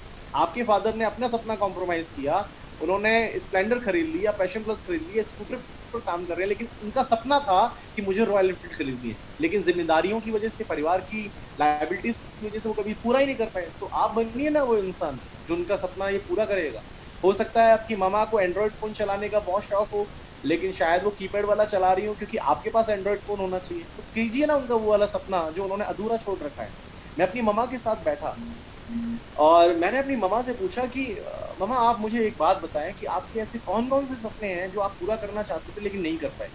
तो उनका जवाब पता है क्या था, जो हर माँ का होता है, मेरी सबसे बड़ा सपना है कि तुम लोग खुश रहो। And I was like, oh come on, मुझे पता है कि आपका सपना है कि हम लोग खुश रहें, but I want to know those dreams जो आप करना चाहते थे लेकिन हमारी जिम्मेदारियों की वजह से या बहुत सारे एनवायरनमेंट की वजह से आप नहीं कर पाए। बट आज आपको खुला मौका दिया जाए कि कोई जिम्मेदारी नहीं है, कोई फाउंडेशन नहीं है, आप करना चाहते हो, क्या करना चाहोगे। तो पता है पहला सपना उनका क्या था, आई वाज शॉक्ड। हो सकता है आपके पेरेंट्स का ये सपना ना हो, आपके पेरेंट्स की रियलिटी हो, बट मेरी मॉम का ये सपना था। उन्होंने कहा कि मुझे स्नो में खेलना है, मुझे बर्फ के साथ खेलना है। And it was like a shocking effect for me, because I had been to Ladakh, I had been to Srinagar, I had been to Gulmarg, I had been to so many places जहाँ पर मैंने उस snow के अंदर experience लिया हुआ है। And I was thinking about कि यार मेरी ममा कभी नहीं गई है। वो नो डाउट वो नैनीताल गई हैं, वो क्या बोलते हैं श्रीनगर भी गई हैं, बट उस टाइम पर जब वो ऑफ सीजन होता था, जिस समय बर्फ नहीं होती थी। तो मैंने रियलाइज ही नहीं किया कि मेरी ममा ने जो उनका सपना है, मतलब बर्फ नहीं देखी आज तक उन्होंने live. And it was a shocking effect for me, a shocking fact for me कि यार ये इतना छोटा सा सपना है, मेरी ममा का सपना है। और अगर मैंने पूछा ना होता, बताया ना होता, और बताया ना होता, तो इस सपने को पूरा किए बगैर वो इस दुनिया से चली जाती। पता है हमारे पेरेंट्स के बहुत ड्रीम्स हैं यार, अब बहुत सारे ऐसे सपने हैं जो बताएंगे नहीं आपको जब तक आप उनके साथ बैठोगे नहीं और पूछोगे। दूसरा सपना पता है उन्होंने क्या बोला, कि मुझे समुद्र देखना है, I want to see the sea, I want to witness the sea, समुद्र। कैन यू बिलीव, उन्होंने पूरी लाइफ में समुद्र नहीं देखा है। अरे इंडिया में ही है, बहुत छोटी बात है, बट शी नेवर विजिटेड। मैं 7 टाइम्स गोवा होकर आ गया, मैं इतना घूम चुका हूँ, और मैंने ये सोचा ही नहीं कि यार मेरी मॉम ने समुद्र नहीं देखा है, मतलब शी नेवर विटनेस्ड। तो ऐसे कुछ गोल्स पता चल रहे थे मुझे जब मैं उनके साथ बैठा, बात करने लगा, उनसे पूछने लगा उनकी लाइफ को लेकर, जिसको जो मेरे लिए सरप्राइजिंग था। अदरवाइज वही डेली रूटीन, सुबह उठना, नाश्ता तैयार करना, सफाई करना, फिर लंच तैयार करना, फिर सफाई करना, फिर डिनर बनाना, फिर सफाई करना, and it is come, you know, it is a process, daily process है उनके लिए। उनका संडे भी नहीं होता है, संडे सिर्फ हमारा होता है। संडे को उनके ऊपर एक्स्ट्रा रिस्पॉन्सिबिलिटीज होती है, आज ये वाली डिश, आज ये वाली डिश, आज ये वाली डिश। तो उनके सपने बहुत होंगे, और मुझे लगता है कि हमें पूरे करने चाहिए। ठीक है, we are capable enough to think, and we think कि हम मेच्योर हो चुके हैं, तो हमें आप अपनी फैमिली के ड्रीम्स पूरे करने चाहिए। तो write down the dreams of your parents also. अपने पापा के साथ बैठो और पूछो कि पापा यार आपके कॉलेज टाइम के क्या ड्रीम्स थे, आपकी शादी जब नई नई हुई थी तब क्या सपने थे, हम जब हो गए तो उससे कौन कौन से सपने आपके सेक्रीफाइस्ड हो गए, आप बताइए जरा। वो बताएंगे नहीं, आप पूछना पड़ेगा। ये पूछने की हिम्मत आपको करनी पड़ेगी। ये पूछ, जिस तरह से आप बातों को उगलवाते हो ना अपने दोस्तों से, बता बता बता बता बता, ये आपके अंदर टैलेंट अब अपने पेरेंट्स के सपनों को उगलवाने का होना चाहिए, कि आपको पता करना पड़े। तब जाकर आपके फादर भी बोलेंगे कि यार मेरे को ये करना था, यार मेरे को ये करना था, यार मेरे को ये करना था। तब आप सोचोगे यार साला 20 साल हमारी जिम्मेदारी निभाते निभाते उनको हो गया है, उनके सपने कौन पूरे करेगा, वो तो चले जाएंगे, they have very less time. तो इसलिए ड्रीम लिस्ट बहुत इंपॉर्टेंट है बनाना, खुद की, अपने मॉम की, अपने फादर की, और ये जिम्मेदारी उठाना कि यार ये सारे सपने मैं पूरा करूंगा। भगवान इतनी ताकत दे मुझे कि मैं सारे सपने पूरा करूंगा। मेहनत करने से मैं नहीं घबराऊंगा, टेंशन नहीं लूंगा मैं, कितना भी स्ट्रगल दे, कितने भी चैलेंजेस दे, लेकिन मैं एक एक सपना अपने पेरेंट्स का पूरा करूंगा, अपना पूरा करूंगा, और आने वाली जनरेशन जब मैं शादी करूंगा, अपनी वाइफ का हर एक सपना, अपने बच्चों का हर एक सपना मैं पूरा करूंगा। क्यों? क्योंकि मैं हुआ ही इसलिए हूं क्योंकि मैं सपने पूरे कर सकूं। I am a human being, और ह्यूमन बीइंग का मतलब है अपने सपने पूरे करने की उसको पास आजादी है, उसके पास कैपेबिलिटीज है, लेकिन क्या वो उतनी मेहनत कर रहा है, ये सवाल आ जाता है। और आपके पास दोनों चीजें हैं, आपके पास एक परफेक्ट प्लेटफॉर्म है जहां से वो ड्रीम्स पूरे किए जा सकते हैं, और आपके पास एक परफेक्ट अपॉर्चुनिटी है कि आप उन सपनों को पूरा कर सकते हैं यहाँ पर। तो इसलिए राइट डाउन योर ड्रीम्स। मुझे मालूम है मैं इस टॉपिक पर बहुत बात कर रहा हूँ, लेकिन क्या करूं, मुझे ऐसा लगता है कि अगर आपके पास कारण ही नहीं है इस इंडस्ट्री को परस्यू करने का, तो कैसे करना है, मैं कितना भी एलोबरेट कर दूं, फायदा क्या करेगा वो। तो कैसे करना है is not important, is not that important, क्यों करना है is much important. Why is the most important thing than how. ज्यादातर लोगों को हाउ की तलाश रहती है। मैं कहता हूँ आप वाई स्ट्रॉन्ग करो, आपको हाउ ढूंढना ही नहीं पड़ेगा, आपको हाउ मिल जाएगा। आपका दिमाग क्रिएटिव है आपको हाउ देने के अंदर। सो राइट डाउन, है ना, और आप मुझे प्रॉमिस करना कि आज या कल जब भी आपको टाइम मिलता है, घर पर ही हैं सारे लोग, अपनी ममा के साथ बैठेंगे, अपने फादर के साथ अलग से बैठेंगे और उनके सपने पूछेंगे उनसे यार, है ना, और उनसे पूछना कि क्या क्या सपने हैं, ठीक है, और उनको राइट डाउन करना, उनको लिखना अपनी डायरी के अंदर, और कमिटमेंट लेना अपने आप से कि मैं इनको पूरा करूँ। ठीक है, तो there are so many things जो आपको पूरा करना बाकी है। नाउ सेकंड टॉपिक, जो सेकंड स्टेप है डिफाइन द ड्रीम लिस्ट के बाद, उसके बाद आता है second step, that is contact list. इसके बारे में भी आपकी अपलाइन ने बताया होगा आपको कि आपको अपनी कॉन्टैक्ट लिस्ट कंप्लीट करनी है, आपको अपनी कॉन्टैक्ट लिस्ट बनानी है। बट कई बार हम इसमें लापरवाही करते हैं, हम कई बार इसके अंदर थोड़ा आलस कर जाते हैं कि कॉन्टैक्ट लिस्ट मेरे को दिमाग में है, मेरे फ़ोन में तो है ही सारे नंबर्स नोट डाउन है, मेरे को क्या ज़रूरत है अलग से कॉन्टैक्ट लिस्ट डायरी पर बनाने की। तो मैं यही कहूँगा इस बात के ऊपर कि कई बार ऐसा होता है कि जब हमें कोई मैथ का टीचर मैथ पढ़ाता है, या साइंस का टीचर जब साइंस पढ़ाता है, या कोई ऐसा इंसान जिससे हमारी ग्रोथ होनी होती है उस सब्जेक्ट के अंदर या उस फेज के अंदर, हम ना बहुत लॉजिक्स नहीं लगाते हैं, है ना। हमें पता होता है कि यार ये टीचर है और ये पढ़ा रहा है और ये उस पोजीशन पर पहुंचा है, तो इसका मतलब he has much knowledge than us, he has more knowledge than us. तो राइट नाउ इस इंडस्ट्री के अंदर आपकी जो अपलाइंस है, आपके जो सीनियर्स हैं, उन्होंने वो पाथ फॉलो किया हुआ है जिस पाथ पर आपने चलना शुरू किया। मैं आपको सिर्फ इतना कहूंगा कि आप उनकी बात को फॉलो करें, और उन्होंने कहा है कि कॉन्टैक्ट लिस्ट बनाएं, तो आप कॉन्टैक्ट लिस्ट बनाएं, इसके फायदे बहुत सारे हैं। कॉन्टैक्ट लिस्ट कैसे बनानी है ये आप उनसे पूछिए। 7 तरीके उन्होंने आपको बताए होंगे, अलग अलग तरीके आपने उन्होंने आपको बताए होंगे, लेकिन ये डायरी में बनाना इसलिए जरूरी है दोस्त, क्योंकि जब डायरी के सामने आप जब उस डायरी को ओपन करते हो और आपकी आंखों के सामने जब वो नाम नजर आता है, तो आपके दिमाग में एक एक क्रिएटिविटी जन्म लेती है कि मुझे अब इसको बताना है, मुझे अब इसको अप्रोच करना है, मुझे इसको अब इस इंडस्ट्री के बारे में, इस अपॉर्चुनिटी के बारे में शेयर करना है। लेकिन आप अपनी स्क्रीन को स्क्रॉल नहीं कर पाते उस लेवल पर। आपके सामने डायरी में जब वो अपने कॉन्टैक्ट लिस्ट बनी होती है, आपका दिमाग ज्यादा एक्टिवली काम करता है। दूसरा, कई लोगों के साथ ऐसा देखा है मैंने कि उनके कॉन्टैक्ट्स ही गायब हो जाते हैं, फॉर्मेट हो गया फोन, तो वो बेचारे फिर कॉन्टैक्ट ढूंढते रहते हैं कहाँ कहाँ से। तो आपकी डायरी पर हर तरीके के कॉन्टैक्ट बनाए जा सकते हैं। 7 कैटेगरीज होती हैं, आपके चाइल्डहुड फ्रेंड्स हो गए, नेबर्स हो गए, आपके कॉलेज फ्रेंड्स हो गए, आपके स्कूल फ्रेंड्स हो गए, ओके, इसके अलावा आपके रिलेटिव्स हो गए, आपके कजन्स हो गए। आप कोई शादी के अपने घर में किसी की शादी हुई है, उसकी एल्बम उठाइए, वहां पर जितनी पिक्स हैं उनको एक बार देखना शुरू कीजिए, वहां से आपको बहुत सारे नजर आएंगे, अच्छा यार इसका नाम तो मैंने लिखा ही नहीं है। जरूरी नहीं है कि आप उसका कॉन्टैक्ट नंबर भी लिखें, अगर आपके पास नहीं है आप उसका नाम लिख दीजिए। जब नाम लिखा होगा और उसके सामने कॉन्टैक्ट नंबर वाला जो ऑप्शन है वो ब्लैंक होगा, तो आपका दिमाग अपने आप काम करेगा कि इसका कॉन्टैक्ट नंबर निकालते हैं। तो क्रिएटिविटी आपके अंदर अपने आप आएगी, लेकिन वो कब आएगी? जब पहला वाला टॉपिक बहुत क्लियर, वाई, ड्रीम लिस्ट बहुत क्लियर है ना, तब आपको समझ में आएगा कि कॉन्टैक्ट लिस्ट की इंपॉर्टेंस है। क्योंकि सपने पूरे करने के लिए बिजनेस बिल्ड करना पड़ेगा, बिजनेस बिल्ड करने के लिए टीम बनानी पड़ेगी, और टीम तब बनेगी जब आप कॉन्टैक्ट लिस्ट बनाओगे। तो कॉन्टैक्ट लिस्ट बनाना इसलिए इंपॉर्टेंट है। The third topic which I want to discuss with all of you is, contact list बनाने के बाद इस कॉन्टैक्ट लिस्ट के अंदर अब आता है इन्विटेशन, ठीक है। सेकेंड स्टेप इज इन्विटेशन के अंदर, इसी स्टेप के अंदर एक आता है प्रेजेंटेशन और फॉलो अप, ठीक है। तो ये 3 स्टेप्स हैं फोर्थ स्टेप के अंदर, जिसके अंदर मैं आपके साथ बात शेयर कर रहा हूँ। इन्विटेशन, प्रेजेंटेशन, फॉलो अप, ये हमारा फोर्थ स्टेप चल रहा है। आप बोल रहे होंगे सर सेकंड स्टेप कहाँ गया?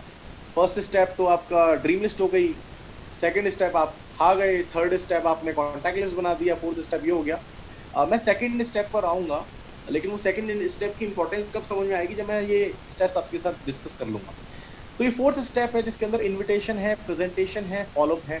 इसके बारे में भी आपकी अपलाइन अपनी वर्कशॉप्स करती हैं, आप उनको अटेंड कीजिए, वहाँ पर आपको वो ब्रीफली बताएंगे। ये स्टेप्स वो हैं जो आपके सेल्स कन्वर्जन में काम आएंगे। सबसे पहले आपको इनवाइट करना आना चाहिए। कई बार ऐसा होता है कि हम जिस तरीके से अभी तक बात कर रहे थे लोगों से, हम वही तरीका अपनाते रहते हैं, हम बहुत कॉमन मिस्टेक्स करते हैं। जैसे अपने इन्विटेशन के अंदर हम क्यूरोसिटी मेंटेन नहीं रख पाते, हम अपने इन्विटेशन के अंदर एक्साइटमेंट मेंटेन नहीं रख पाते, हम इन्विटेशन के अंदर क्लाइमैक्स बता देते हैं। अगर सोच कर देखो, मूवी की ट्रेलर में अगर क्लाइमैक्स बता दिया जाए तो मूवी देखने कौन जाएगा? तो कई लोग इन्विटेशन को गलत तरीके से रिप्रेजेंट कर देते हैं, जिसकी वजह से उनके गेस्ट मीटिंग देखने ही नहीं पहुंचते हैं, वो टर्न अप ही नहीं होते हैं कि वो उनका वेबिनार अटेंड करें या उनका मीटिंग सेशन अटेंड करें, क्योंकि उनका इन्विटेशन इतना हेजिटेशन से भरा हुआ होता है। उनको इन्विटेशन देने से पहले डर लग रहा है कहीं ये मना ना कर।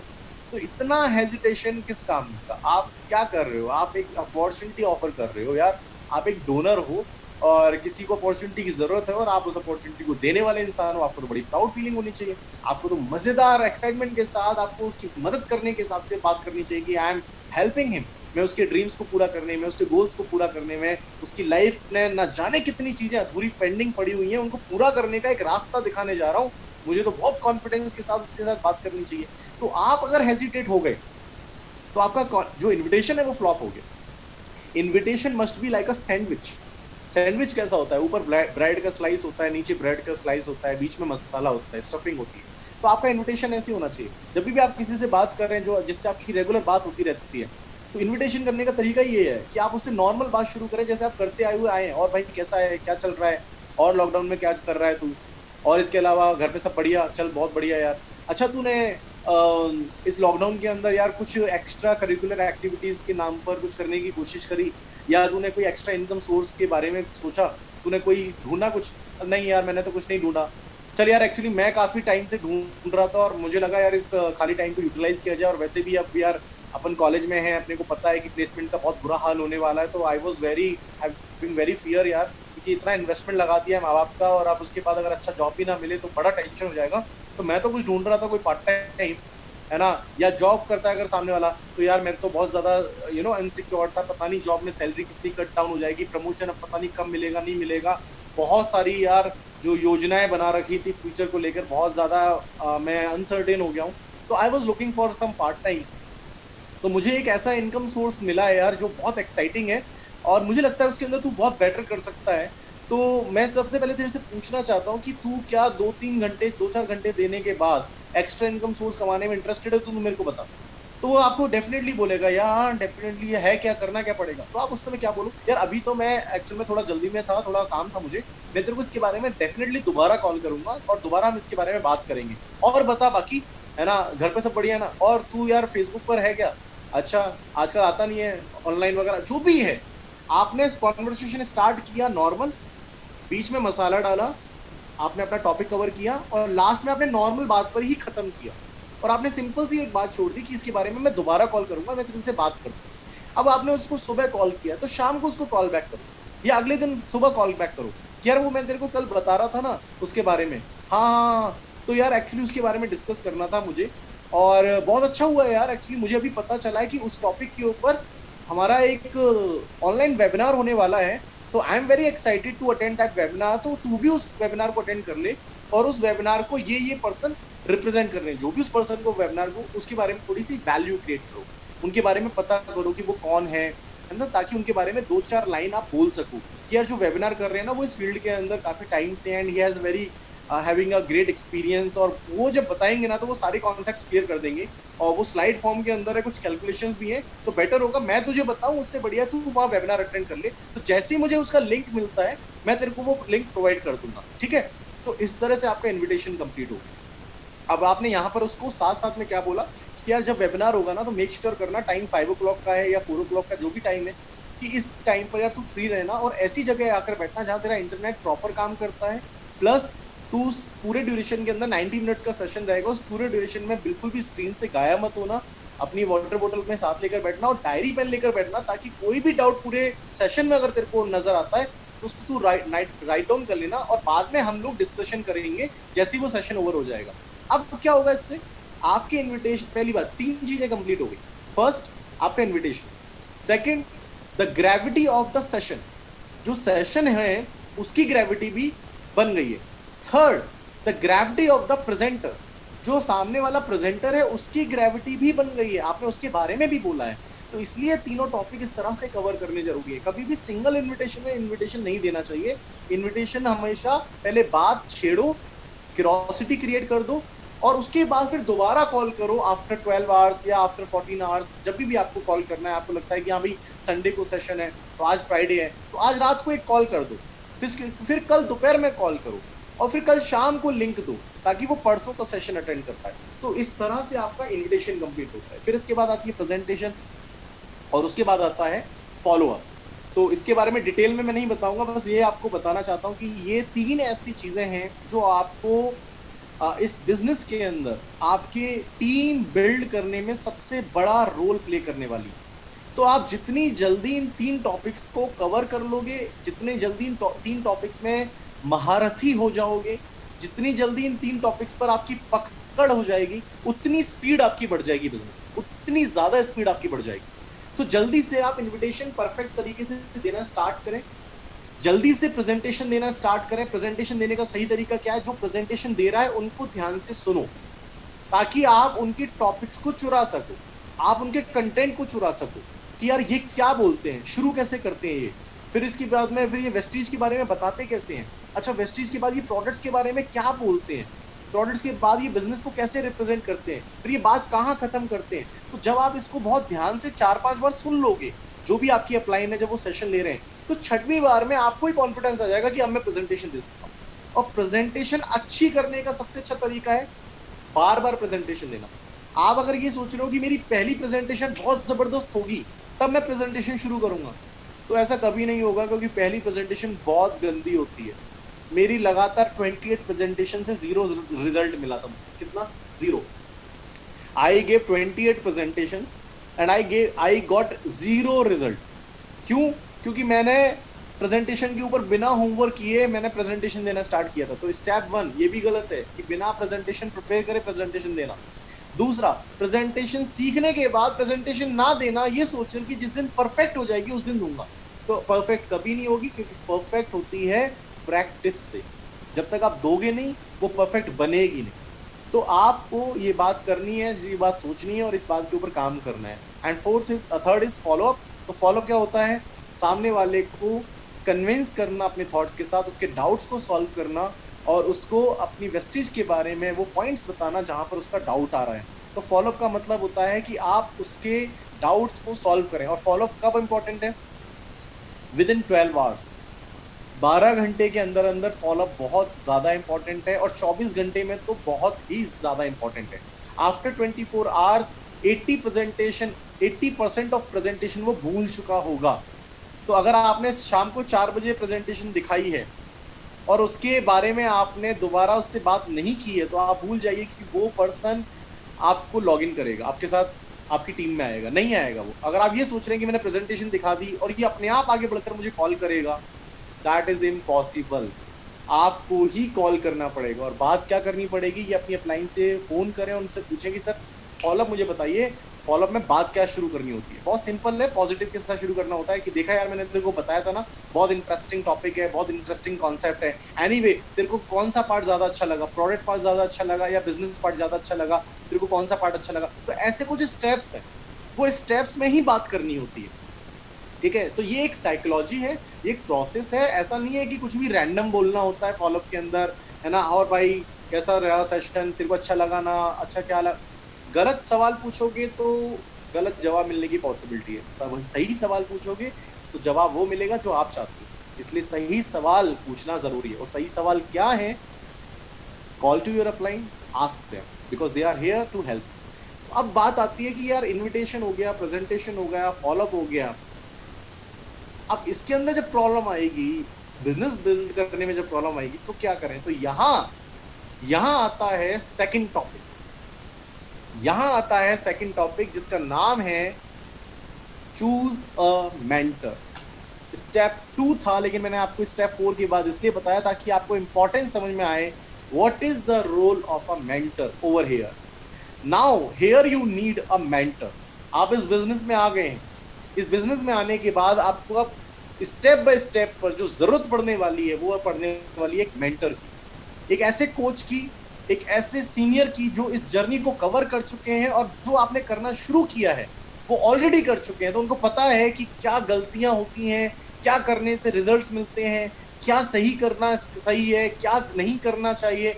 तो जब तक आप अपने आप को सरेंडर नहीं करोगे किसी एक पर्सन के सामने, जो पर्सन आपकी इस जर्नी में मदद कर पाए, अगर आप अपने लेवल पर ट्राई करते रहोगे तो वो एक्सपेरिमेंट है। Always remember, experiment takes time.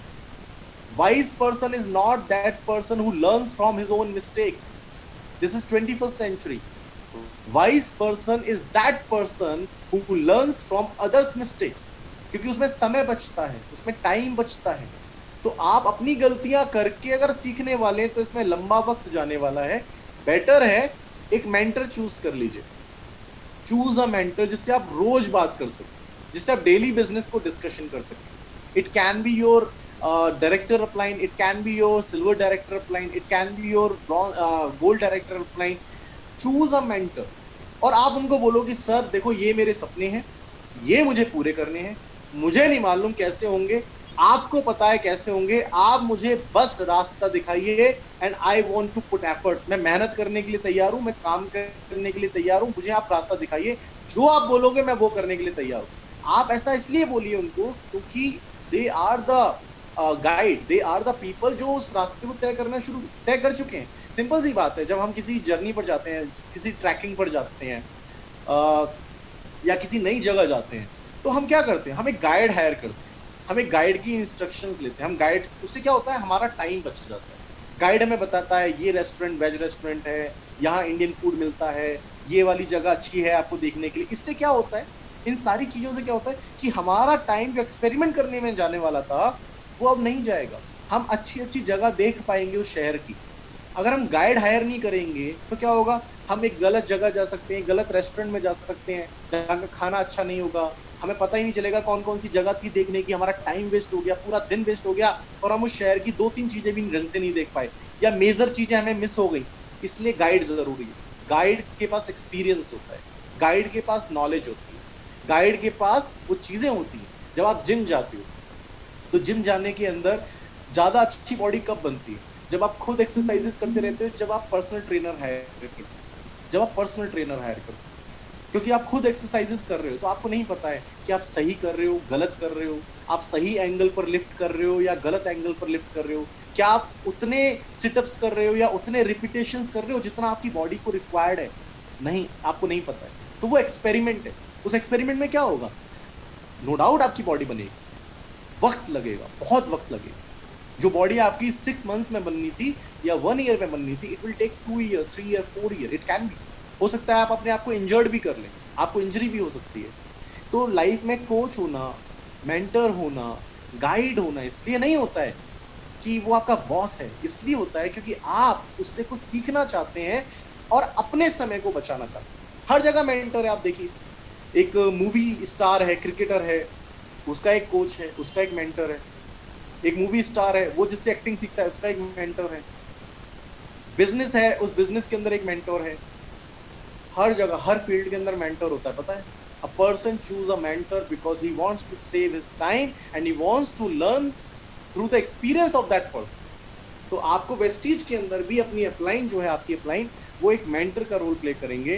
तो आप अपने आप को सरेंडर करें और अपने आप को एक लर्निंग एटीट्यूड में लेकर आए कि यार I want to learn because I want to grow, है ना? देखिए, कई बार ऐसा होता है कि आप जब जॉब में जा रहे हैं तो हो सकता है आपसे छोटी एज का इंसान आपका बॉस है। वहां पर तो आप ये नहीं बोलेंगे कि यार ये तो मेरे से छोटा है, मैं इसको बॉस नहीं बोल सकता, मैं इसको सर नहीं बोल सकता। आप ऐसा नहीं करेंगे, आपको बोलना पड़ेगा। तो वहां क्या है? वहां पर आपकी ईगो साइड हो गई। क्यों? क्योंकि आपकी जरूरत है वहां पर, है ना? आप जॉब में है, आपको सैलरी चाहिए, तो वहां पर आप इतने बहाने नहीं मारोगे कि यार ये तो मेरे से छोटा है, इसको मैं सर क्यों बोलूं, है ना? मानकर चलिए कोई थानेदार है, कोई सब इंस्पेक्टर है और उसकी एज 45 है, और उस थाने के अंदर एक इंस्पेक्टर आया जिसकी एज सिर्फ 28 है। तो क्या वो सब इंस्पेक्टर उस इंस्पेक्टर को इज्जत नहीं देगा? क्या वो ये बोलेगा मैं आपको सर नहीं बोल सकता क्योंकि मैं आपसे उम्र में बड़ा हूं? नहीं, वो इंस्पेक्टर है, उसके पास ज्यादा एक्सपीरियंस होगा, उसके पास वो पढ़ाई करके वहां पहुंचा है, उसके पास ज्यादा लॉजिक्स होंगे, यू नो। तो वो उस पोस्ट को रिस्पेक्ट दे रहा है, वो उस पोस्ट को रिस्पेक्ट दे रहा है कि नहीं यार, ही इज माई सीनियर। मैं एज में 45 हूँ तो क्या हुआ, ही इज माई सीनियर, है ना? हमारे फादर भी अगर जॉब, जहाँ प्राइवेट जॉब करते थे, जरूरी नहीं है कि हमारे फादर का जो सीनियर है वो उनसे एज में बड़ा ही होगा, छोटा भी हो सकता है, तो हमारे फादर भी उनको रिस्पेक्ट देते हैं। तो जब आपके अंदर एक लर्निंग एटीट्यूड आता है ना, तो ईगो साइड हो जाता है। Always remember, if you want to grow, there is no space for ego. Ego के लिए कोई जगह नहीं है, ठीक है? तो choose a mentor, choose a upline and follow him completely, ठीक है? तो यहाँ पर आपका इंपॉर्टेंस आता है। Now next step, fourth step हम कंप्लीट कर चुके थे। फोर्थ स्टेप हमारा था presentation, invitation and follow up, ठीक है? तो फिफ्थ स्टेप हमारा क्या होगा? Fifth step is repeat the fourth step again and again. Fifth step is repeat the fourth step again and again. If you want to grow, अगर आपको 10% पर पहुंचना है, ब्रॉन्ज डायरेक्टर बनना है, जल्दी से आपको स्टार क्वालिफाई करके कार फंड ओपन करना है, आपको जल्दी से आपको ग्रो करना है, तो कोई भी चीज नहीं है जो आपको रोक सकती है। आपको सिर्फ फोर्थ स्टेप पर फोकस करना है और उसको बार बार करना है। ज्यादा इन्विटेशन, ज्यादा प्रेजेंटेशन, ज्यादा फॉलो, ज्यादा इन्विटेशन, ज्यादा प्रेजेंटेशन, ज्यादा फॉलो। नंबर्स, नंबर्स में बात करते हैं, ठीक है? नंबर्स बढ़ेंगे तो ग्रोथ अपने आप मिल जाएगी। 10 लोगों को आप प्रेजेंटेशन देते हैं तो 3 लोग लॉग इन करते हैं। अगर आप 20 को प्रेजेंटेशन देंगे तो कितने लोग लॉग इन करते हैं? Obviously 6 to 7। तो आपने क्या बढ़ाया? आपने इन्विटेशंस बढ़ाए, आपने प्रेजेंटेशन बढ़ाए, आपने फॉलो बढ़ाए, रिजल्ट अपने आप बढ़ गए। तो अगर आप फोर्थ स्टेप को रिपीटेडली करोगे, बार बार करोगे, तो आप ग्रो कर जाओगे। क्यों ऐसा होता है कि मिस्टर ए ग्रो कर रहा है, मिस्टर बी ग्रो नहीं कर रहा? ऐसा थोड़ी है मिस्टर ए के पास अलग सुविधाएं हैं, मिस्टर ए को एक अलग अपलाइन मिल गई है। नहीं, सेम अपलाइन है, मिस्टर ए ग्रो कर रहा है, मिस्टर बी ग्रो नहीं कर रहा है, क्योंकि मिस्टर ए वो कर रहा है जो उसको बोला गया और मिस्टर बी अपनी धुन में लगा हुआ है। और फिर मिस्टर बी ब्लेम करता है सिस्टम को। मिस्टर बी बोलता है मेरी ग्रोथ नहीं, सिस्टम बेकार है, इंडस्ट्री बेकार है, कंपनी बेकार है, फिर वो इस तरह की बातें करना स्टार्ट कर देता है। तो मैं आपको मिस्टर बी बनने के लिए नहीं कह रहा हूँ, आप मिस्टर ए बनिए जो ग्रो कर रहा है। तो फिफ्थ स्टेप इज कि repeat the fourth step again and again. Next step जो है वो बहुत बहुत बहुत इंपॉर्टेंट है, ठीक है, और इसके बारे में मैं कई देर तक बोल सकता हूं, लेकिन मैं बहुत शॉर्ट में समझाने की कोशिश करूंगा आपको। Set your priorities. लाइफ के अंदर जब भी आपको ग्रो करना है, आप किसी भी फील्ड में कामयाब होना है, आपको कहीं पर भी पहुंचना है, आपको अपनी प्रायोरिटी सेट करनी पड़ेगी दोस्तों। We all have almost same kind of life, थोड़ा ऊपर थोड़ा नीचे, लेकिन almost. When I was a college going student, तो मेरे साथ जिन लोगों ने लॉग इन किया था, they were also college going students. वो भी इंजीनियरिंग कर रहे थे, मैं भी इंजीनियरिंग कर रहा था, उन लोगों ने भी लॉग इन किया, मैंने भी लॉग इन किया। बट मैं उनसे आगे क्यों निकल गया? क्योंकि मैंने अपनी लाइफ में प्रायोरिटीज को सेट किया, ठीक है। मेरे सामने भी सेम ऑप्शंस थे जो उनके सामने थे, मैं उनसे पढ़ाई में अच्छा था उल्टा, ठीक है। सेम ऑप्शंस अवेलेबल थे उनके सामने, लेकिन उन्होंने चूज किया कुछ और मैंने चूज किया कुछ और। मैंने अपनी प्रायोरिटीज सेट की थी, and that's why at the age of 23 I retired my father. जिस एज के अंदर मेरे दोस्त कैंपस प्लेसमेंट के लिए भटक रहे थे, कोई बैंगलोर जा रहा था, कोई मुंबई जा रहा था, कोई कहीं घूम रहा था अपना रेज्यूमे ले लेकर, उस एज में मैं अपने फादर को उनकी जॉब से रिटायर करके whole sole responsibility of house मैं ले चुका था। पापा को रिटायर करने का मतलब ये नहीं होता है डायलॉग मारना, आई रिटायर यू, नहीं। इस लाइन का मतलब है अब आप सारी जिम्मेदारी लेते हो। इसका मतलब ये है कि अब घर आप चलाओगे, इसका मतलब छोटे भाई की पढ़ाई आप करवाओगे, छोटी बहन की पढ़ाई आप करवाओगे, इसकी शादी भी आप करवाओगे, जो भी करोगे अब आप करोगे। तो ये लाइन बोलने से पहले मेरे को बहुत गट्स की जरूरत थी कि पापा आपको कल से जॉब पर नहीं जाना है। और बहस हुई थी इसके ऊपर, और मेरे फादर को मेरे साथ जब बहस हुई, उसके बाद मेरे फादर इमोशनल हो गए, उनकी आंखों से आंसू आ गए।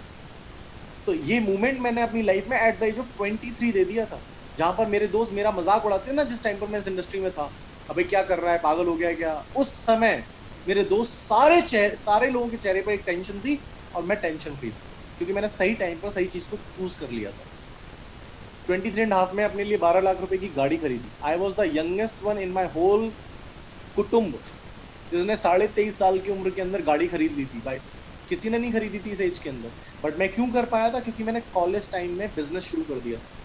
ज्यादातर लोग कॉलेज खत्म होने का इंतजार करते हैं, मैंने कॉलेज में ही शुरू कर दिया था। मुझे मालूम था कि या तो कॉलेज के बाद स्ट्रगल मिलेगा या लेविश लाइफ स्टाइल मिलेगी, चूज एक ही कर सकते हैं, और वो चूज कौन करेगा? मैं, ठीक है। और वो मैं कैसे करूंगा? अपने डिसीजंस की वजह से और अपनी एक्टिविटीज की वजह से। तो मेरे सामने प्रायोरिटीज 4 चीजें थी जिनको मेरे को प्रायोरिटी ऑर्डर के अंदर सिलेक्ट करना था, लिखना था, और मैंने अपनी डायरी में बकायदा लिखा था। एक थी फैमिली, दूसरे थे फ्रेंड्स, तीसरी थी स्टडी, और चौथी थी ये नेटवर्क मार्केटिंग इंडस्ट्री, ठीक है। अब मुझे इनको सीक्वेंस में लिखना था, तो मैंने सबसे नंबर 1 पर जो लिखा वो लिखा नेटवर्क मार्केटिंग इंडस्ट्री। अब आप बोलोगे सर फैमिली से भी पहले? मैं बोलूंगा हाँ, क्योंकि मेरी फैमिली की लाइफ इस बात पर डिपेंड करेगी कि मैं कितना कमा रहा हूँ, मैं परिवार को कितनी अच्छी जिंदगी दे पाऊंगा, इस बात पर डिपेंड करेगा कि मेरा पैकेज कितना है। तो जहां से पैकेज आना है, अगर वही मेरी प्रायोरिटी नहीं होगी, तो मैं अपनी परिवार को, जिससे मैं सबसे ज्यादा मोहब्बत करता हूँ, मैं उसको अच्छी जिंदगी दूंगा कैसे? तो इसलिए मेरी प्रायोरिटी नंबर 1 है नेटवर्क मार्केटिंग इंडस्ट्री, यानी कि वेस्टीज आप लिख सकते हैं। Number 2 family, number 3 study, number 4 friends, number 4 पर थे मेरे दोस्त। क्योंकि मुझे मालूम था कि ये दोस्त हैं, ठीक है, अच्छी बात है, दोस्त है मतलब दोस्त है, लेकिन दोस्त कब तक है? That was a great question. सिर्फ 5-6 लोग होते हैं जो आपके लाइफ टाइम फ्रेंड्स रहते हैं, वरना सारे फ्रेंड्स बदल जाते हैं आप। और मेरे साथ तो होता हुआ है, मैंने जितने लोगों को ऑब्जर्व किया उनके साथ भी हो रहा था। चाइल्डहुड फ्रेंड्स अलग थे, फिर स्कूल चेंज हुआ, फ्रेंड्स अलग बने, फिर कॉलेज चेंज हुआ, फ्रेंड्स अलग बने, फिर शहर बदला तो फ्रेंड्स अलग बने। और ये सारे फ्रेंड्स एक दिन जाकर पता है कहाँ मिलते हैं? Social media. सारे फ्रेंड्स अलग हो जाते हैं, किसी की जॉब कहीं, किसी की जॉब कहीं, किसी के पास फुर्सत नहीं है कि कोई बॉम्बे में रहता है तो वो बैंगलोर मिलने आ रहा है, वो या दिल्ली मिलने आ रहा है। एक सपना बन के रह जाता है। मूवीज में बड़ा अच्छा लगता है, रियल लाइफ में बड़ा अलग है। रियल लाइफ में आपके फ्रेंड्स वो हो जाते हैं जो आपके साथ में काम करते हैं। यानी कि अगर आप इंजीनियरिंग करने जा रहे हो और जिस कंपनी में आप गए हो, उसके कलीग आपके थोड़े दिन बाद फ्रेंड्स बन जाए। आप कंपनी चेंज करते हो, थोड़े दिन जाओगे, वहां पर आपके फिर दोबारा फ्रेंड बन जाए। आप शहर बदल लोगे, आपके दोस्त बदल जाएंगे। ऐसा होता है। तो सबसे इंपॉर्टेंट क्या है? सबसे इंपॉर्टेंट है आपका करियर। अगर आपने करियर को वैल्यू नहीं दी ना, तो दोस्त भी यार ज्यादा देर रहते नहीं है, पता है आपको। ये कॉलेज लाइफ की जो फ्रेंडशिप होती है वो बहुत अलग होती है, और आगे चलकर लाइफ में ना फ्रेंडशिप बहुत अलग लेवल पर जाती है। आप अपने फादर को देख लो ना, बेटर है आप अपने फादर को देखो, और पापा के कितने दोस्त हैं आप जरा देखो, और कैसे दोस्त हैं वो भी देखना, और उनमें से कितने लोग बहुत अच्छा सोचते हैं आपके फादर के बारे में, ये भी देखना। गिनती से 3-4 नजर आएंगे, बाकी सारे कॉलीग्स हैं, बाकी सारे सिर्फ ऐसे हैं कि हाँ ठीक है, अंदर ही अंदर जेलस होने वाले। तो इसीलिए इस फ्रेंडशिप के चक्कर में करियर का भी स्पॉइल मत करना यार। तो मैंने नंबर 1 पर रखा नेटवर्क मार्केटिंग इंडस्ट्री को, नंबर 2 पर फैमिली को, नंबर 3 पर कॉलेज को, और नंबर 4 पर फ्रेंड्स को। अब इन चारों में से 2 चीज में या 3 चीज में या चारों चीजों में जब कॉन्ट्रडिक्शन होता था कि किसको चुनूं, तो मैं अपनी प्रायोरिटी लिस्ट को चुनता था। फॉर एन एग्जाम्पल, कि मेरी मीटिंग है संडे को, और संडे को मेरे दोस्त का बर्थडे है, तो मैं कहाँ जाऊंगा ये तय करता था मेरी प्रायोरिटी लिस्ट। मेरा दोस्त मेरे को फोर्स करता था, भाई आज तो इंतजाम कर रखा है, तेरा आना जरूरी है। अब मन कर रहा है, मन मैं बताता हूँ मन क्या है। मन कर रहा है पार्टी में जाने का, मन कर रहा है केक खाने का, मन कर रहा है वहां जाने का, लेकिन मेरी रिस्पॉन्सिबिलिटी, मेरा करियर मुझे बोल रहा है भाई मीटिंग जरूरी है, तो मैं जाता था मीटिंग में। अब आप बोलोगे सर ये तो सेक्रीफाइस हुआ। मैंने बोला हाँ एग्जैक्टली, सेक्रीफाइस करोगे तभी तो कुछ अचीव करोगे। किसने सेक्रीफाइस नहीं किया? किसकी कहानी बनी है बिना सेक्रीफाइस? एक नाम तो बताओ यार जिसको आप जानते हो और जिसने ऑर्डिनरी लोगों से बेटर अचीव किया है। एक इंसान बताओ जिसने सेक्रीफाइस नहीं किया, क्योंकि सेक्रीफाइस करे बगैर आप कभी भी ऑर्डिनरी से ऊपर का अचीव नहीं कर सकते। ये बहुत कॉमन चीज है। आप सबको खुश रखकर सब कुछ अचीव नहीं कर सकते। कुछ लोग तो आपसे नाराज होंगे, कुछ लोग तो आपसे नाता तोड़ेंगे, कुछ लोग तो आपसे बुरा मानेंगे, और अगर आप ये सोचकर कि यार ये बुरा मान जाएगा, इसको भी खुश रखना है, तो आप अपने आप को कभी खुश नहीं रख पाएंगे दोस्त। कुछ लोग आपसे बुरा मानेंगे और आपको ये प्रोसेस में चलना पड़ेगा। मेरे साथ ये हुआ है, और मैंने जिसको देखा है उसके साथ हुआ है। आप किसी के बारे में पढ़ो, किसी की भी किताब उठा लो, शाहरुख खान की किताब उठा लो, विराट कोहली की किताब उठा लो, अमिताभ बच्चन जी के बारे में जानो, अनुपम खेर सर के बारे में जानो, XYZ जो आज कामयाब है उसकी आप एक बार ऑटोबायोग्राफी पढ़ो, आपको ये पता पड़ जाएगा कि सेक्रीफाइसेस से भरी पड़ी है उसकी किताब। बिना सेक्रीफाइसेस गोल्डन मोमेंट। एक आम इंसान जिंदगी भर आम इसलिए रह जाता है क्योंकि वो आम कामों को भी खास मानकर करना शुरू कर देता है, और खास कामों के लिए उसके पास समय ही नहीं बचता है। और एक आम इंसान खास इसलिए बन जाता है क्योंकि वो खास काम को ही खास मानकर करता है। तो ये आपको डिसाइड करना है कि क्या काम आम है और क्या काम खास है आपके लिए। तो मेरे जब ये ऐसा होता था तो मैं अपनी प्रायोरिटी के अकॉर्डिंग चुनता था। फैमिली फंक्शन और मीटिंग, कहाँ जाऊंगा? मीटिंग। फैमिली फंक्शन और दोस्त की पार्टी, कहाँ जाऊंगा? Family function. Family function, college का सेशन, कहाँ जाऊंगा? Family function. कॉलेज का सेशन, दोस्त की पार्टी, कहाँ जाऊंगा? कॉलेज का फंक्शन। प्रायोरिटी के अकॉर्डिंग जो प्रायोरिटी में ऊपर वो पहले चुनूंगा, और यही किया मैंने, और इसी की वजह से मेरे पास वो रिजल्ट्स मिले जो मेरे दोस्तों के पास नहीं है। At the age of 27 I became self made करोड़पति। अब आप सोच कर देखिए, 1 करोड़ रुपए मैंने 27 की एज में कंप्लीट कर लिया था। अभी तक मैं 2 करोड़ रुपए से ज्यादा कमा चुका हूं। अगर मैं 25,000 की सैलरी से स्टार्ट करता तो ये 2 करोड़ रुपए कमाने में अगर हर साल 10% का इंक्रीमेंट भी मैं मान लूं कि 10% का इंक्रीमेंट बढ़ जाएगा तो पैकेज बढ़ जाएगा। मैंने कैलकुलेट कर रखा है, अगर 10% का इंक्रीमेंट भी मान लूं कि 25,000 है, अगली बार 10% का इंक्रीमेंट हो गया, फिर अगले साल 10% का इंक्रीमेंट, फिर अगले साल 10% का इंक्रीमेंट, अगर मैं ये भी सोचूं तो भी मुझे कम से कम 25 ईयर्स लगते 2 करोड़ रुपए कमाने में। 25 से 30 साल लगते मुझे 2 करोड़ रुपए कमाने में, जो मैंने 8 ईयर्स के अंदर कर लिया। तो आप इमेजिन करिए कि मैंने क्या किया। मैंने सिर्फ पैसा कमाया? नहीं, मैंने वो समय भी कमा लिया जिस समय को लगाकर मुझे वो पैसा आना। अब मेरे पास समय बच गया। अब इतना पैसा कमाने में मेरे दोस्तों को कितना टाइम लगने वाला है? कम से कम 15 साल और, कम से कम 15 साल और। यानी कि अब अगले 15 साल में वो पहुंचेंगे मेरे बराबर, और अगले 15 साल में मैं कहां पहुंचूंगा? वहां जहां पर उनकी जनरेशन को टाइम लगा, अगर उन्होंने बिजनेस नहीं किया तो। अगर नौकरी करते रहे तो उनकी जनरेशंस लग जाएंगी, उतना मैं अगले 15 साल में कमाने वाला हूं। क्यों? क्योंकि मैंने एक प्लेटफॉर्म चूज किया, पहली बात सही प्लेटफॉर्म, दूसरा मैंने उस प्लेटफॉर्म की इज्जत रखी, बेइज्जती नहीं करी, तीसरी बात मैंने यहाँ पर मेंटोर चूज किया, चौथी बात मैंने यहाँ पर प्रायोरिटीज सेट करी। तो मेरी प्रायोरिटीज बहुत क्लियर थी दोस्त। आज आप लॉकडाउन में हो, घर पर हो, सारी सुख सुविधाएं मिली हुई हैं, मर्जी के टाइम पर सोना, मर्जी के टाइम पर उठना, हर चीज अवेलेबल है। यूट्यूब पर बहुत सारी वीडियोस देखना, इंस्टाग्राम को यूं ही स्क्रॉल करते रहना और घंटों बिता देना, फिर पबजी खेल लेना, फिर कुछ और कर लेना। मैं बस आपको इतना बोलना चाहता हूँ कि इसके साथ साथ ना समय भी निकल रहा है जो आपका बहुत क्रूशल है, and it never comes back, it never comes back. ऐसा ना हो, मैंने अपने सेशन में एक बार बोला भी था, ऐसा ना हो कि आपके साथ का कोई आपसे आगे निकल जाए और तब रियलाइजेशन हो साला ये क्या हुआ, सेम अपॉर्चुनिटी मेरे को मिली थी, सेम अपॉर्चुनिटी इसको मिली थी, और इसको तो मेरे से बाद में मिली थी यार, मैं इससे पीछे रह गया। अब वो क्यों रह गया? क्योंकि आपने रिस्पेक्ट ही नहीं की।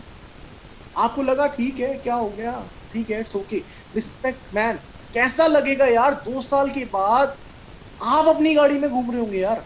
कैसा लगेगा 4 साल के बाद, 5 साल के बाद आप अपने, आपके हाथ में आपकी BMW की, ऑडी की, मर्सिडीज की चाबी होगी? वो मूवमेंट सोचो ना, वो मूवमेंट सोचो जहां पर आप अपनी गर्लफ्रेंड को सनस्क्रीन से बाहर निकालकर BMW की राइड ले रहे होंगे। वो मूवमेंट सोचो, वो मूवमेंट सोचो जहां पर आपके फादर गाड़ी में बैठे होंगे, आप किसी 5 स्टार होटल के सामने रुकेंगे, एक मूंछों वाला दरबान आएगा, आपकी गाड़ी का दरवाजा खोलेगा, आपके फादर को सल्यूट मारेगा, और सेंटर टेबल आपकी बुक होगी, और सेंटर टेबल पर आपके फादर को आप बैठाओगे, और जैसी बिल आएगा वेटर बिल रखेगा और आपके फादर पे करने की कोशिश करेंगे और आपका वेटर बोलेगा इट इज ऑलरेडी पेड। वो मूवमेंट कैसा होगा? वो मूवमेंट कैसा होगा कि आपका मन कर रहा है सिंगापुर घूमने का और 1 हफ्ते बाद सिंगापुर की टिकट आपने बुक करवा दी। अगर आपको ये लाइफ चाहिए तो आपको लगता है बिना मेहनत करे ये लाइफ मिलेगी और बिना सेक्रीफाइसेस करे ये लाइफ मिलेगी। अगर आपने आज बाई चॉइस सेक्रीफाइसेस नहीं किए तो आपको बाई फोर्स सेक्रीफाइसेस करने पड़ेंगे अगली life. And it was very much clear for me कि मैं बाई फोर्स सेक्रीफाइसेस अपने घर में बहुत देख चुका हूँ, मैं नहीं कर सकता। इसलिए मैं मेहनत करने के लिए रेडी था, मैंने काम किया, मैंने मेहनत की, मैंने बाई चॉइस वाले सेक्रीफाइसेस किए। मैं दिवाली में घर नहीं गया, मैंने दिवाली में काम किया जयपुर में रुककर। मैं होली पर घर नहीं गया, मैंने होली में काम किया, क्योंकि मैं 18 साल से 20 साल से होली मना ही रहा था, 20 साल से मैं दिवाली मना ही रहा था। कोई बात नहीं, अगर 2-3 साल नहीं मनाऊंगा तो पूरी जिंदगी की होली और पूरी जिंदगी की दिवाली थोड़ी छोड़ना हो। 2-3 साल एक कड़ी तपस्या, एक कड़ी मेहनत अपने गोल के प्रति, अपने उन सपनों के प्रति जो सपने पूरे करने के बाद वो लेविश लाइफस्टाइल कोई दूसरा नहीं जिएगा, वो मैं ही जीऊंगा, वो मैं ही जीऊंगा। जब किसी शोरूम में एंटर करूंगा, किसी चीज को पसंद करूंगा तो उसको सीधा ट्रायल रूम पर लेकर जाऊंगा, उसका प्राइस टैग चेक करके बेइज्जती नहीं करूंगा। ये नहीं देखूंगा कि ये मैं खरीद पाऊंगा या नहीं खरीद पाऊंगा, नहीं, साला अपने को पसंद आई है, ये सीधा ट्रायल रूम में जाएगी, अगर अच्छी लगी अपने ऊपर तो ये सीधा पैक होगी। I won't care about the price tag. अगर आपको ये लाइफ चाहिए तो इसके लिए मेहनत करनी पड़ेगी। अगर आपको ये लाइफ चाहिए कि नहीं यार पहले प्राइस देखना है, फिर 50 to 60% ऑफ वाले उसमें सेक्शन में जाना है जहां पर सारा माल आप जानते हो कैसा होता है, और उसमें से फिर चूज करना है, तो फिर अभी सब कुछ किया जा सकता है। अभी सबको खुश रखो, कोई मेहनत करने की जरूरत नहीं है, आराम से उठ सकते हैं, पबजी खेल सकते हैं, सब कुछ कर सकते हैं। लेकिन अगर अभी बहुत ज्यादा अपने ऊपर कंट्रोल कर लिया, थोड़ी मेहनत कर लिया आपने, तो अगले 3 साल के बाद, 4 साल के बाद वो जिंदगी आपका इंतजार कर रही है जैसा आप जीना चाहते हैं।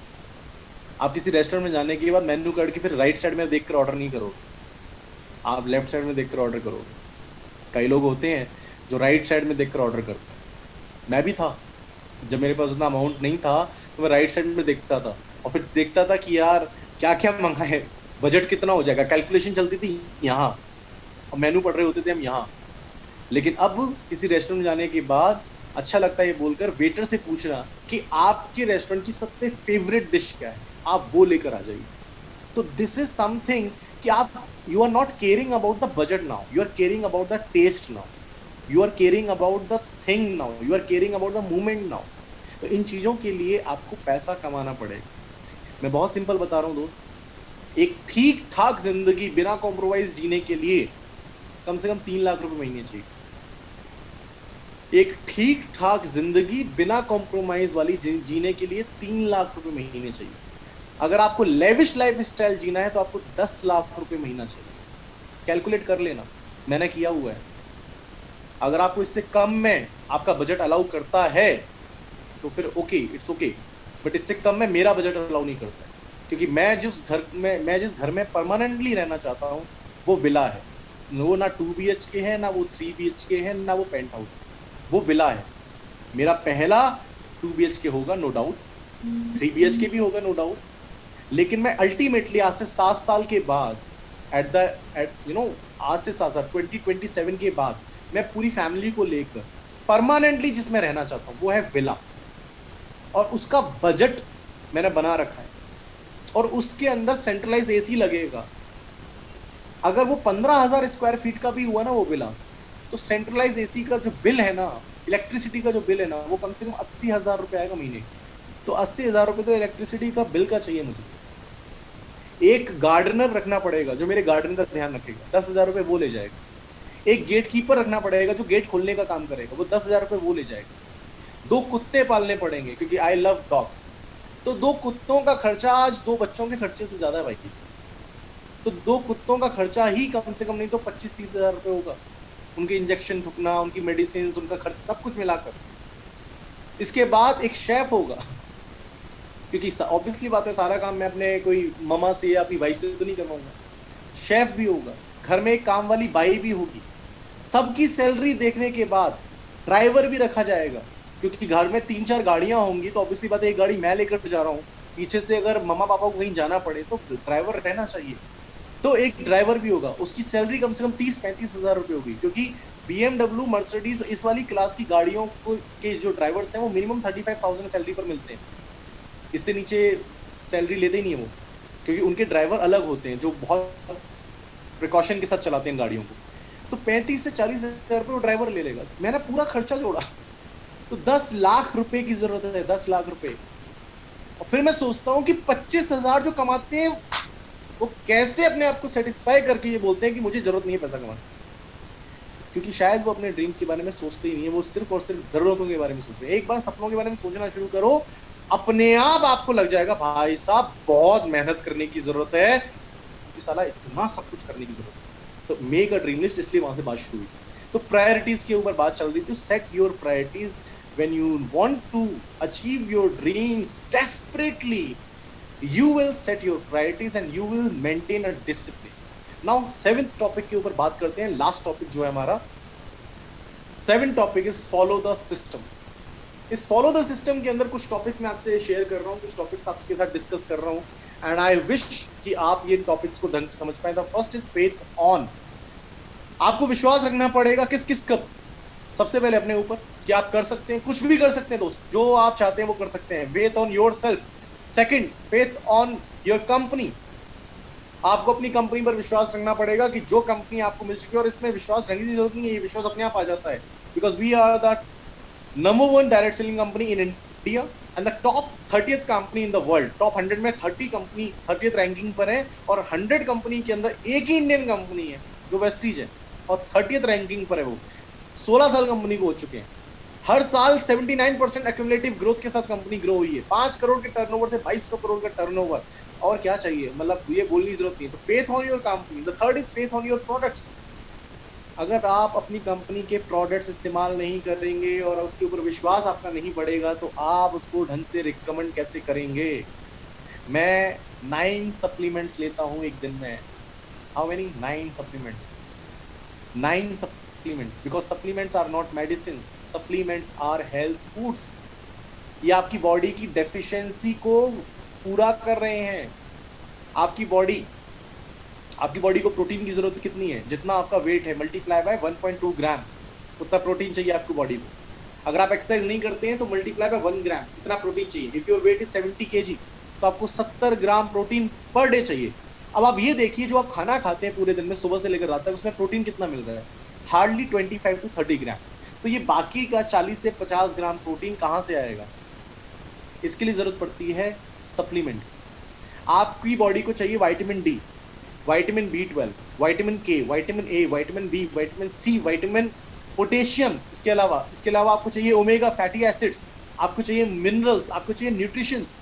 क्या आपको लगता है कि ये आपके खाने में सारी चीजें पूरी हो रही हैं? नहीं हो रही है, क्योंकि हमारे खाने में आ रहे हैं पेस्टिसाइड्स, हमारे खाने में आ रहा है पोल्यूशन, हमारे खाने में आ रहे हैं केमिकल्स, बहुत कुछ मिला हुआ है दोस्त।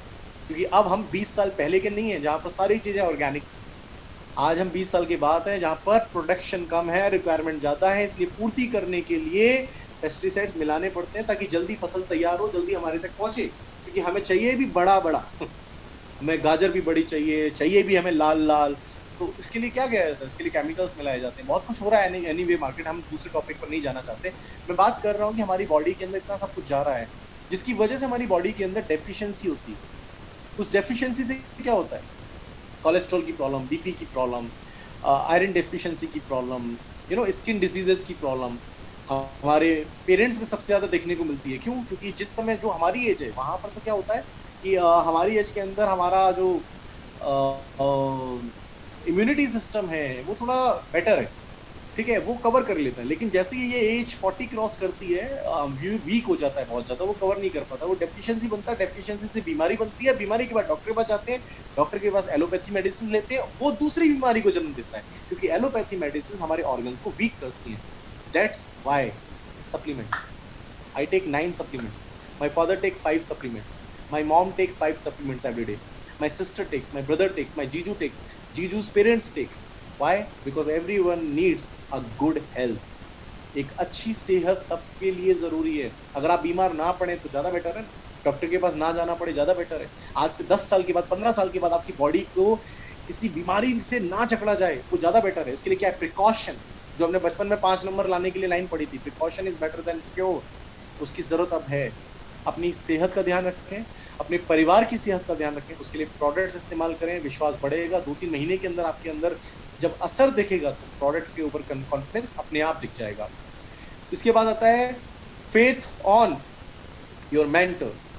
जिसको आपने अपना मेंटर चुना है, जिनको आपने अपनी अपलाइन चुना है, जिनको आपने अपना गुरु चुना है, आप उनके ऊपर विश्वास रखें। वो आपको सही रास्ता दिखाएंगे, वो आपको आगे लेकर जाएंगे, वो आपको आपका हाथ पकड़कर आपको कामयाबी तक लेकर जाएंगे। ये उनकी जिम्मेदारी है और वो इसमें बखूबी अपना रोल प्ले करेंगे। बस आपको उनके ऊपर विश्वास रखना है। The second step faith on के बाद आता है the second step follow the system का, which is communication with your upline.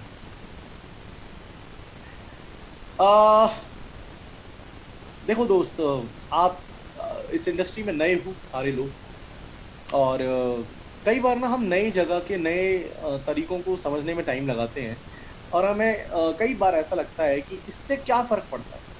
एक हल्का सा हमारे दिमाग के अंदर ना एक थॉट रहता है, इससे क्या फ़र्क पड़ता है। मैं आपको ये बोलना चाहता हूँ कि छोटी छोटी बातों से बहुत फ़र्क पड़ता है।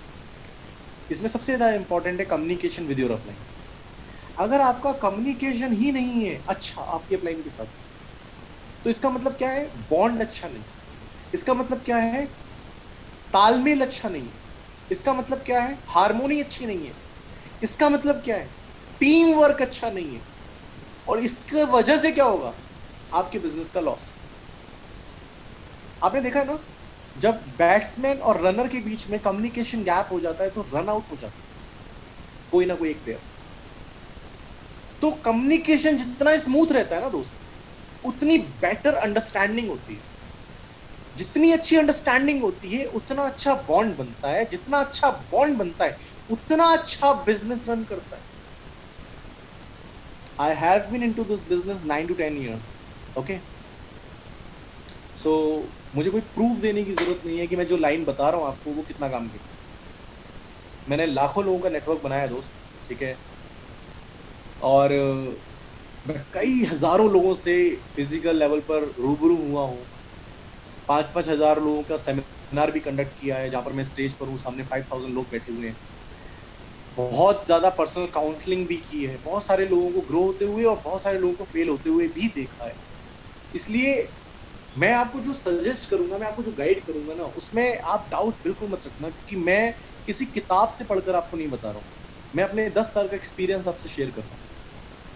मैं आपको 10 years का एक्सपीरियंस दे रहा हूँ अपना, जो मैंने इस इंडस्ट्री में सीखा है। मैंने इस इंडस्ट्री में वक्त बिताया है, ग्राउंड लेवल पर काम करके जिस लेवल पर मैं आज पहुंचा हूँ, ठीक है, मैंने वो ग्राउंड लेवल पर किया, वो सब कुछ देखा है कि क्यों कोई फेल हो जाता है, क्यों किसी का बिजनेस डाउन हो जाता है, क्यों किसी का बिजनेस चलता है, इसलिए मैंने वो पॉइंट्स आपके साथ शेयर किए। So communication with your upline is the most important topic. अगर आप अपनी अपलाइन के साथ कम्युनिकेट ही नहीं करते हैं, आप अकेले करते रहते हैं, अपनी मर्जी से करते रहते हैं, बात ही नहीं करते, आपकी अपलाइन आपको फोन करती है, आप फोन नहीं उठाते, आप जब फ्री महसूस करते हैं तब अपनी अपलाइन को कॉल करते हैं, तो इसे टीम वर्क नहीं कहते। मैं आपको एक बात बताना चाहता हूँ, this industry is a team work, it is not an individual game.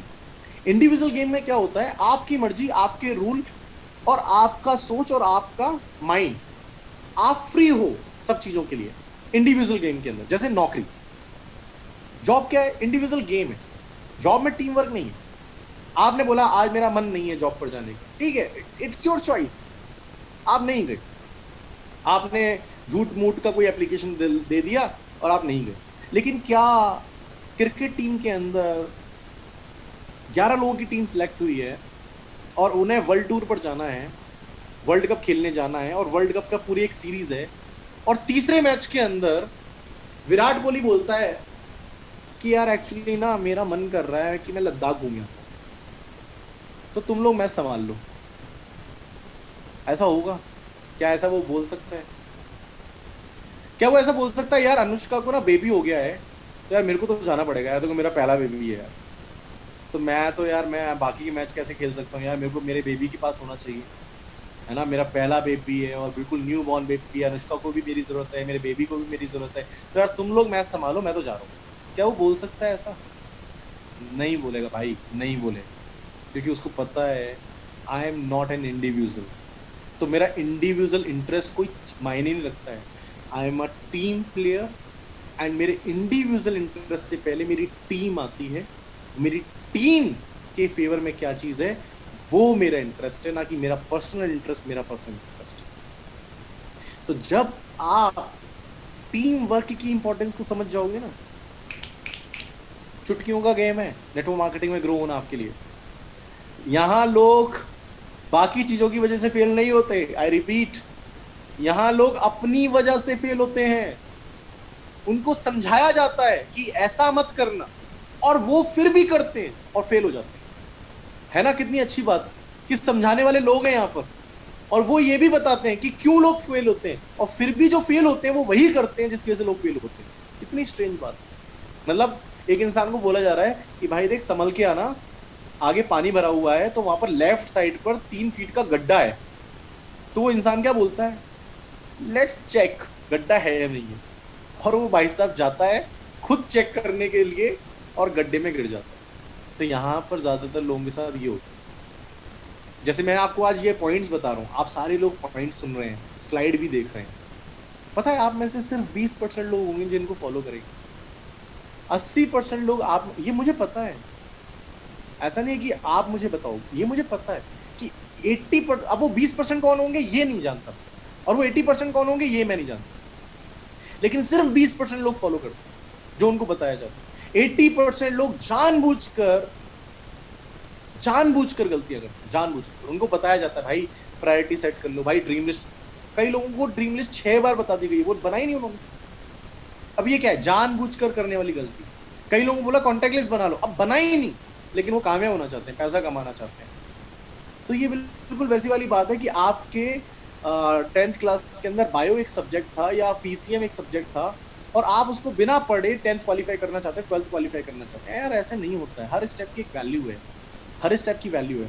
आप 20-25 हजार की नौकरी करने के लिए सिस्टम में काम नहीं कर रहे हैं, आप अपने ड्रीम्स पूरे करने के लिए सिस्टम में काम कर रहे हैं, तो इतनी इंपॉर्टेंस तो दीजिए जिससे आपके सपनों की इज्जत बनी रहे। तो इस सिस्टम को थोड़ा सा वैल्यू दीजिए। यहाँ पर आपको कहा जा रहा है कि आपको एक मेंटर चूज करना है, तो आप मेंटर चूज करें। आपको कहा जा रहा है कम्युनिकेशन विद योर अपलाइन, तो आप अपनी अपलाइन के साथ कम्युनिकेशन में, मानकर चलिए आप बिजी हैं, आप फोन नहीं कर पा रहे, अपनी अपना फोन उठा नहीं पा रहे, तो एक मैसेज कर दीजिए, sir I just call you within next 10 minutes, और I call you within next 15 minutes, और समय निकालिए और अपनी अपलाइन को कॉल कीजिए। और जो घर पर है उनके पास तो समय, उनके पास तो कोई रीजन ही नहीं है फोन ना उठाने का। जो जॉब पर जाते हैं उनके लिए मैं बोल रहा हूँ कि वो 10 मिनट अपनी मतलब अपलाइन का फोन ऐसा ना करें, फोन उठा ही नहीं रहे, अपलाइन कॉल कर रही फोन उठा ही नहीं रहे, मैं तो 5:30 बजे फ्री होता हूँ, 6 बजे करूंगा सीधा कॉल। अरे यार, पता है आपको कॉल कौन कर रहा है? वो इंसान कर रहा है जो आपकी बाइक अचीव कराने में आपकी मदद कर रहा है।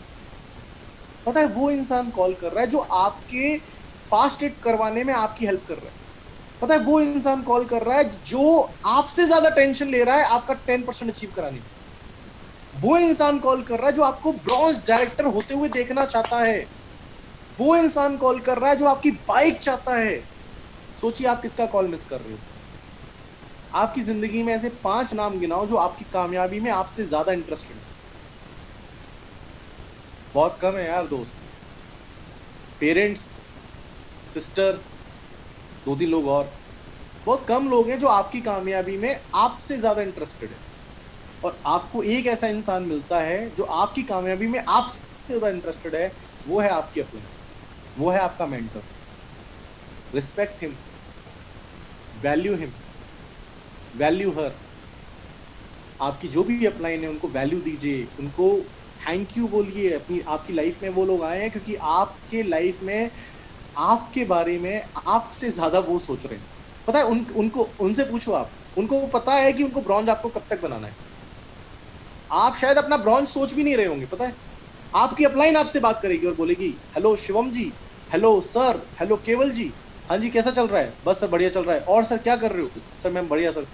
तो क्या चल रहा है आपके डायमंड का, क्या चल रहा है आपके गोल्ड का, क्या चल रहा है आपके स्टार का? आपकी अपलाइन पूछ रही है आपसे। इसका मतलब आपकी अपलाइन आपको लेकर कंसर्न्ड है। इसका मतलब आपकी अपलाइन आपको ग्रो होते हुए देखना चाहती है। और अगर हम ऐसे ही इंसान का फोन मिस कर दें, कॉल मिस कर दें, उनका फोन ना उठाएं, उनसे बात मतलब, तो ये बड़ी वैसी वाली बात है कि somebody is ready to help you and we are ignoring him. So communication with your upline, contact with your upline, build your communication, build a very strong communication with your upline, so that communication अगर better रहेगा तो bond बहुत अच्छा होगा और business बहुत मजेदार होगा। तो कभी भी कोशिश करें आपके अपलाइन का फोन आपसे मिस ना हो, और गलती से हो तो कॉल बैक जरूर करें, क्योंकि अच्छा स्ट्रॉन्ग अच्छे बिजनेस को बिल्ड करता है। The next step follow the system के अंदर, इसी के अंदर आता है रीड बुक्स। आपको इस इंडस्ट्री के बारे में और अच्छी जानकारी लेने के लिए, सीखने के लिए, आपने नर्सरी से आप पढ़ते हुए आ रहे हैं, 3 साल आपने प्राइमरी पढ़ा, फिर 12 साल आपने फर्स्ट टू 12th किया, फिर 4 साल की ग्रेजुएशन, लगभग 20 साल की पढ़ाई करने के बाद एक इंसान, जो 85% लोग हैं, वो बनते हैं 25 से 30 हजार की नौकरी के लायक। यानी कि 20 साल का इन्वेस्टमेंट, 20 साल की पढ़ाई, 20 साल के खर्चे और 20 साल का पेशेंस, और 20 साल के बाद वो बनते हैं 20-25 हजार रुपए की नौकरी के लायक, उसके काबिल। अब आप इस इंडस्ट्री से बहुत पैसा कमाना चाहते हैं, तो एक कॉमन सेंस ही ऐसा बोलता है कि इस इंडस्ट्री के बारे में जानकारी हमें लेनी चाहिए, इस इंडस्ट्री के बारे में भी हमें सीखना चाहिए। अगर ये इंडस्ट्री हमें लाखों रुपए का इंसान बनाने के लिए केपेबल है, तो क्या हम इस इंडस्ट्री को सीखने के लिए रेडी हैं? और इसके सीखने के लिए आपको पढ़नी पड़ेंगी कुछ बुक्स। बहुत इंटरेस्टिंग बुक्स होती हैं, बहुत मजेदार बुक्स होती हैं।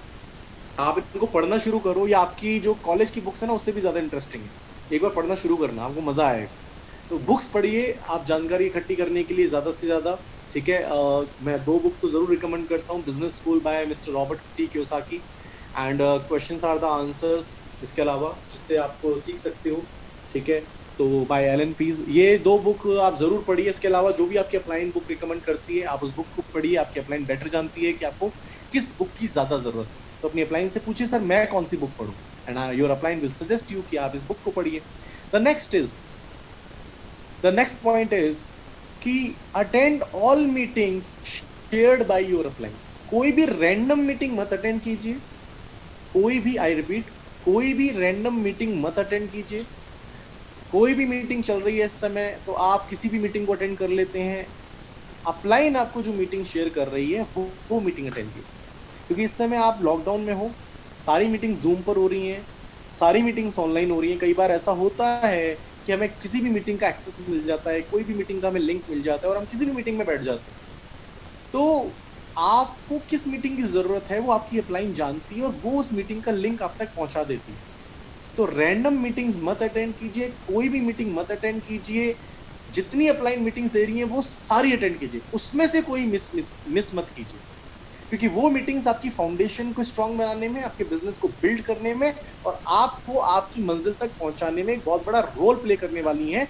इसलिए वो मीटिंग्स कंपल्शन लेवल पर अटेंड कीजिए, क्योंकि आपकी अपलाइन जानती है कि नाउ दिस इज समथिंग जिसकी जरूरत आपको, और उसने आपको लिंक प्रोवाइड कर दिया कि सर ये मीटिंग है, आप इसको अटेंड कीजिए। वो आप पता है आपको पूरे दिन के अंदर कितनी मीटिंग्स होती हैं? बहुत होती हैं।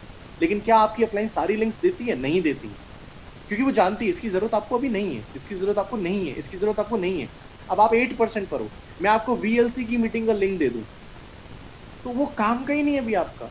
तो आपको क्या जरूरत है? आप अभी 10th में हो तो आपको 12th की बुक्स नहीं पढ़ाई जाएंगी ना। जब आप 12th में आओगे तो आपको 12th की बुक्स पढ़ाई जाएंगी। In the same manner meetings के साथ भी है, हर मीटिंग में एक अलग टॉपिक है। अब ये मीटिंग है, इस मीटिंग का टॉपिक क्या रखा गया? ओनली फॉर 8% अचीवर्स, ठीक है। अब मानकर चलो मैं कोई ऐसी मीटिंग कर रहा हूं जो सिर्फ ब्रॉन्ज डायरेक्टर एंड अबव के लिए। अब वो ब्रॉन्ज डायरेक्टर एंड अबव की मीटिंग के अंदर मैं ये वाला कंटेंट थोड़ी डिस्कस करूंगा, मैं ब्रॉन्ज एंड अबव के अंदर उनके लेवल का कंटेंट डिस्कस करूंगा। अब उसमें कोई 8% बैठा हुआ है, कोई 10% बैठा हुआ है, तो वो तो कॉम्प्लेक्स हो जाएगा, उसको लगेगा यार ये क्या बता रहे हैं, ये क्या समझा रहे हैं, ये क्या सिखा रहे हैं, क्योंकि वो अभी उसकी जरूरत है ही नहीं।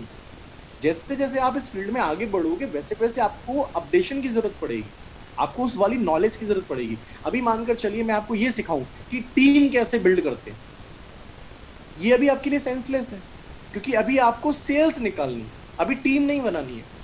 टीम बिल्ड करना कैसे जरूरी है वो कब जरूरत पड़ेगी? When you will be at 10% और 11%। जब आपकी टीम में 15-20 लोग होंगे, 25 लोग होंगे, तब जरूरत पड़ेगी आपको वो नॉलेज की कि टीम बिल्ड कैसे करें।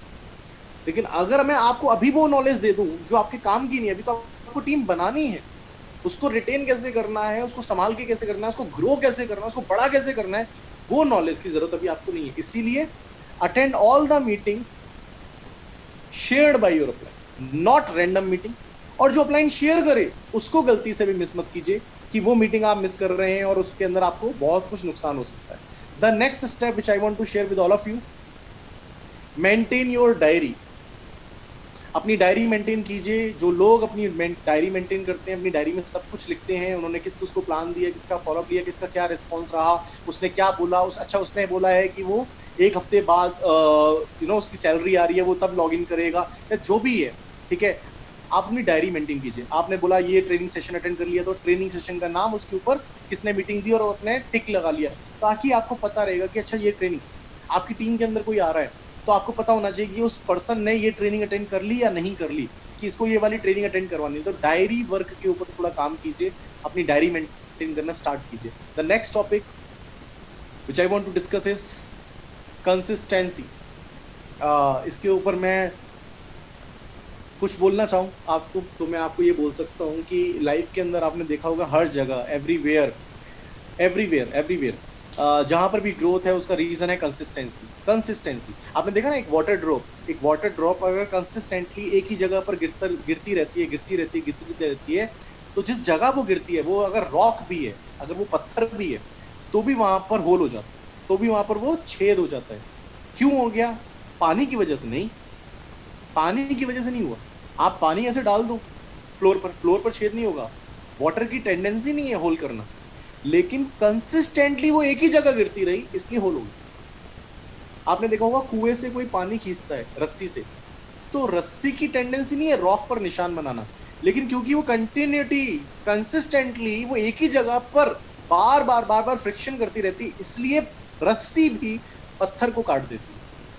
Consistency is the most important thing, और हमारे बिजनेस के अंदर तो इसकी बहुत ज्यादा जरूरत है। और एक टॉपिक है कंसिस्टेंसी का इन टर्म्स ऑफ कि जो कंसिस्टेंसी है, जिसको हम बोलते हैं 100 PV एवरी मंथ, जब आप परचेस करते हैं, इससे क्या होता है? इससे कल्चर बिल्ड होता है दोस्त। आई डू नॉट थिंक कि आज आप इस मीटिंग को इसलिए अटेंड कर रहे हैं क्योंकि आपको 2000 रुपये कमाने हैं या 4000 रुपये कमाने हैं। मुझे नहीं लगता कि आप इस सेशन को इसलिए अटेंड कर रहे हो क्योंकि आपको 10,000 रुपये तक पहुंचना है। मुझे लगता है इस सेशन को आप इसलिए अटेंड कर रहे हो क्योंकि आपको बहुत आगे जाना है। तो कंसिस्टेंसी की वैल्यू क्या है? कंसिस्टेंसी की वैल्यू आप इस तरह से समझें कि आज आपकी टीम के अंदर कोई नहीं आता है, 2 ही लोग आते हैं, लेकिन आपने आज वैल्यू समझ रखी है और आपने ये कल्चर बनाना स्टार्ट किया। तो अब इस कल्चर का रिजल्ट कब आएगा? जब आपकी टीम के अंदर 100 लोग होंगे, तो वो 100 लोग क्या कर रहे होंगे? वो 100 लोग वो कर रहे होंगे जो आपने डे 1 से किया होगा। आज से 2 साल के बाद अगर आपकी टीम में 300 लोग भी हैं और 300 लोग भी 100 पीवी की शॉपिंग करते हैं, तो आपका चेक बनता है 80,000 रुपीज से 1 लाख रुपीज। आई रिपीट, आज आपकी टीम में 0 इंसान है या 1 इंसान है, आज से 2 साल के बाद मिनिमम बोल रहा हूँ, मैक्सिमम तो कितना भी हो सकता है, मैक्सिमम 3,000 भी हो सकता है, मैक्सिमम 20,000 भी हो सकता है, मिनिमम 300 लोग भी हैं, वो 300 लोग सिर्फ 100 पीवी का सामान भी खरीद रहे हैं, तो आपकी इनकम 80,000 से 1 लाख होती है। अब आप सोच कर देखिए जनाब, ये कंसिस्टेंसी का कल्चर आपने जब शुरू किया होगा तभी तो डुप्लीकेट हुआ होगा। लेकिन आज आप अगर ये बोलो सर मेरी टीम में तो 2 ही लोग आते हैं, मैं क्या करूंगा, अभी जरूरत है मेरे को, तो ये कल्चर नहीं बन पाएगा। बिजनेसमैन कभी भी करंट के बारे में सोचकर स्टेप्स नहीं लेता है। बिजनेसमैन या एंटरप्रेन्योर हमेशा फ्यूचर ओरिएंटेड होता है, उनका विजन फ्यूचर के बारे में सोचकर डिसीजंस लेते हैं। वो कभी हमेशा करंट बेनिफिट के बारे में नहीं सोचते, वो फ्यूचर बेनिफिट्स के बारे में सोचते हैं। तो make your habit in such अ वे कि कल 3 साल के बाद जब आपका नेटवर्क बड़ा बने, 2 साल बाद आपका नेटवर्क बड़ा बने, तब आपको उनके अंदर एक कल्चर डुप्लीकेट करने की जरूरत ना हो, बल्कि आपने वो कल्चर ऑलरेडी बना रखा हो, वो ऑटोमेटिकली डुप्लीकेट हो जाएगा। तो इसलिए कंसिस्टेंसी बहुत इंपॉर्टेंट है। इस कल्चर को आप समझें, क्योंकि आपको अगर पवन मलिक सर का 40 लाख रुपीस का चेक बनता है, तो उसमें से 22 लाख रुपए का चेक हर महीने सिर्फ कंसिस्टेंसी की वजह से बनता है। आई रिपीट, 22 लाख रुपीस का चेक उनका सिर्फ कंसिस्टेंसी की वजह से बनता है। तो आप समझ सकते हैं कंसिस्टेंसी की इंपॉर्टेंट आने वाले वक्त में आपके बड़े बिजनेस को प्ले करने में कितना बड़ा रोल प्ले करेगी। So please follow it from day one. Okay, the next step,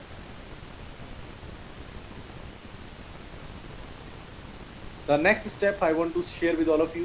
Do we have? चलिए, मेरे पास यही सेशन थे, शायद मेरे ख्याल से ये टॉपिक्स मैंने आपके साथ कवर किए, and I wish you all the best कि आप इस जर्नी को बहुत ज़बरदस्त तरीके से प्ले करें। जितने टॉपिक्स मैंने आपके साथ डिस्कस किए हैं, जो शायद आपने राइट डाउन किए होंगे, अच्छी बात है, नहीं किए होंगे तो मैं आपको मतलब थैंक यू बोलता हूँ आपकी इस एनर्जी के लिए, थैंक यू बोलता हूँ आपके दिमाग के लिए कि शायद आप सब कुछ याद रख पाए, बट मुझे लगता है कि सब कुछ याद रहता नहीं है। फिर भी मैं आपको सिर्फ इतना कहना चाहूँगा कि आप लाइफ के अंदर बहुत आगे बढ़ें, अपने आप को बहुत आगे लेकर जाएं, आप अपनी पूरे सिस्टम को बहुत आगे लेकर जाएं, जल्दी से आप ब्रॉन्ज बने, क्योंकि सबसे मोटी इनकम जो आपकी आएगी वो ब्रॉन्ज के ऊपर आएगी। ब्रॉन्ज बनेंगे, उसके बाद जाकर इनकम क्वालिफाइड होना शुरू हो जाएगी, आपको ब्रॉन्ज डायरेक्टर आएगा, जो कि इस समय 4% का अलग क्लब बन चुका है। और आप समझ सकते हैं 4% अलग क्लब का मतलब है जो अभी तक इनकम आ रही थी ब्रॉन्ज की, वो बहुत ज़्यादा होने वाली है उनकी, क्योंकि डायरेक्टर बोनस एस्टिमेट किया जा रहा है कि उनका 0.75 से 1.25 चला जाएगा। बहुत एक्साइटिंग है, और मैं सब लोगों को कॉन्ग्रेचुलेट करता हूं कि आप आज 8% पर हैं, और मैं ऑल द बेस्ट करता हूं कि आप जल्दी से ब्रॉन्ज बने। इन 7 स्टेप्स को अपनी जिंदगी में उतारें, 7 स्टेप्स को अपनी लाइफ के अंदर उतारें, अपने ड्रीम्स को फॉलो करें, लाइफ में बहुत आगे बढ़ें, रोल मॉडल बने आप लोगों के, आप इंस्पिरेशन बने बहुत सारे लोगों के लिए, आप एक ऐसी सोर्स ऑफ एनर्जी बने कि लोग आपको देखकर बोले सर यार मजा आ गया आपको देखकर। तो मेरी तरफ से बहुत सारी विशेष हैं, और कभी भी कोई भी हेल्प की जरूरत हो आप अपनी अपलाइन से कांटेक्ट करें। They are the people, they are everywhere, जहां पर लाइफ में आपको सपोर्ट करने के लिए वो हर तरीके का रोल प्ले करने के लिए तैयार हैं। These 7 steps are going to actually play an important and a vital role in your life. So thank you so much everyone, and God bless you all, and wish you all the best and have a great journey ahead. और मज़ा आया आप लोगों से मिलकर, मज़ा आया आप लोगों से बात करके, और बहुत कुछ आगे भी आता रहेगा। ये सेशन दोबारा से होगा 15 डेज के बाद, कौन सी डेट को होगा वो आपके प्लान को बता दिया जाएगा, लेकिन उसमें सिर्फ और सिर्फ न्यू 8% अचीवर्स होंगे जो सिर्फ नए होंगे, और एक सेशन हम करेंगे जो 10% एंड अबव का करेंगे, तो उसमें वो लोग अटेंड कर सकते हैं जो 10% अचीवर हो जाएंगे। तो if you are at 8%, so wish all the best, आप जल्दी से 10% पर आएँ और उस सेशन का हिस्सा बने। और मैं मेरी अपलाइन के बारे में ज़रूर बताना चाहूँगा, जो हमारी टीम एलीट के फाउंडर हैं mister Nitin Kumar Dhiman sir, and I very fortunate कि मैं उनकी टीम का हिस्सा हूँ। तो जब आप ब्रॉन्ज हो जाएंगे तब आपको मैं सर से भी टाइम लूँगा, और मैं सर से एक सेशन लूँगा ब्रॉन्ज एंड अबव के लिए, क्योंकि उनको सुनने के लिए हमें ब्रॉन्ज होना पड़ेगा। सो बहुत सारे लोग हैं आपको ऊपर उठाने में, बहुत सारे लोग हैं आपको सपोर्ट करने के लिए। अपने आप को बस अपलिफ्ट करो, अपने आप को फोकस्ड रखो, अपनी प्रायोरिटी सेट करो, अपने आप को ऊपर आने के लिए अलाउ करो, दिमाग को खोल कर रखो। यही सारी लाइंस के साथ मैं आप लोगों से विदा लेता हूँ। And thank you Gaurav ji मुझे यहाँ पर इनवाइट करने के लिए, और thank you so much everyone, Mohit Rathore ji, Nipun Roy ji, Vishal ji, Jagdish ji, Girish ji, Amarjeet ji, these are the the core team, and the new emerging leaders are coming on the way. Mr. Keval Patil, Mr. Utkarsh Verma, Mr. Vivek, Mr. Rishabh Raj. There are so many leaders जिनका नाम मैं अभी शायद यहाँ नहीं ले पाऊँ, लेकिन बहुत सारे लोग हैं जो बहुत अपने आप को ग्रो कर रहे हैं। मिस्टर फ्रैन स्टीव हो गए, ठीक है, तो आप सारे लोग आए आगे बढ़कर, और बहुत सारे लोग यहाँ पर ग्रो करेंगे। And thank you so much, God bless you.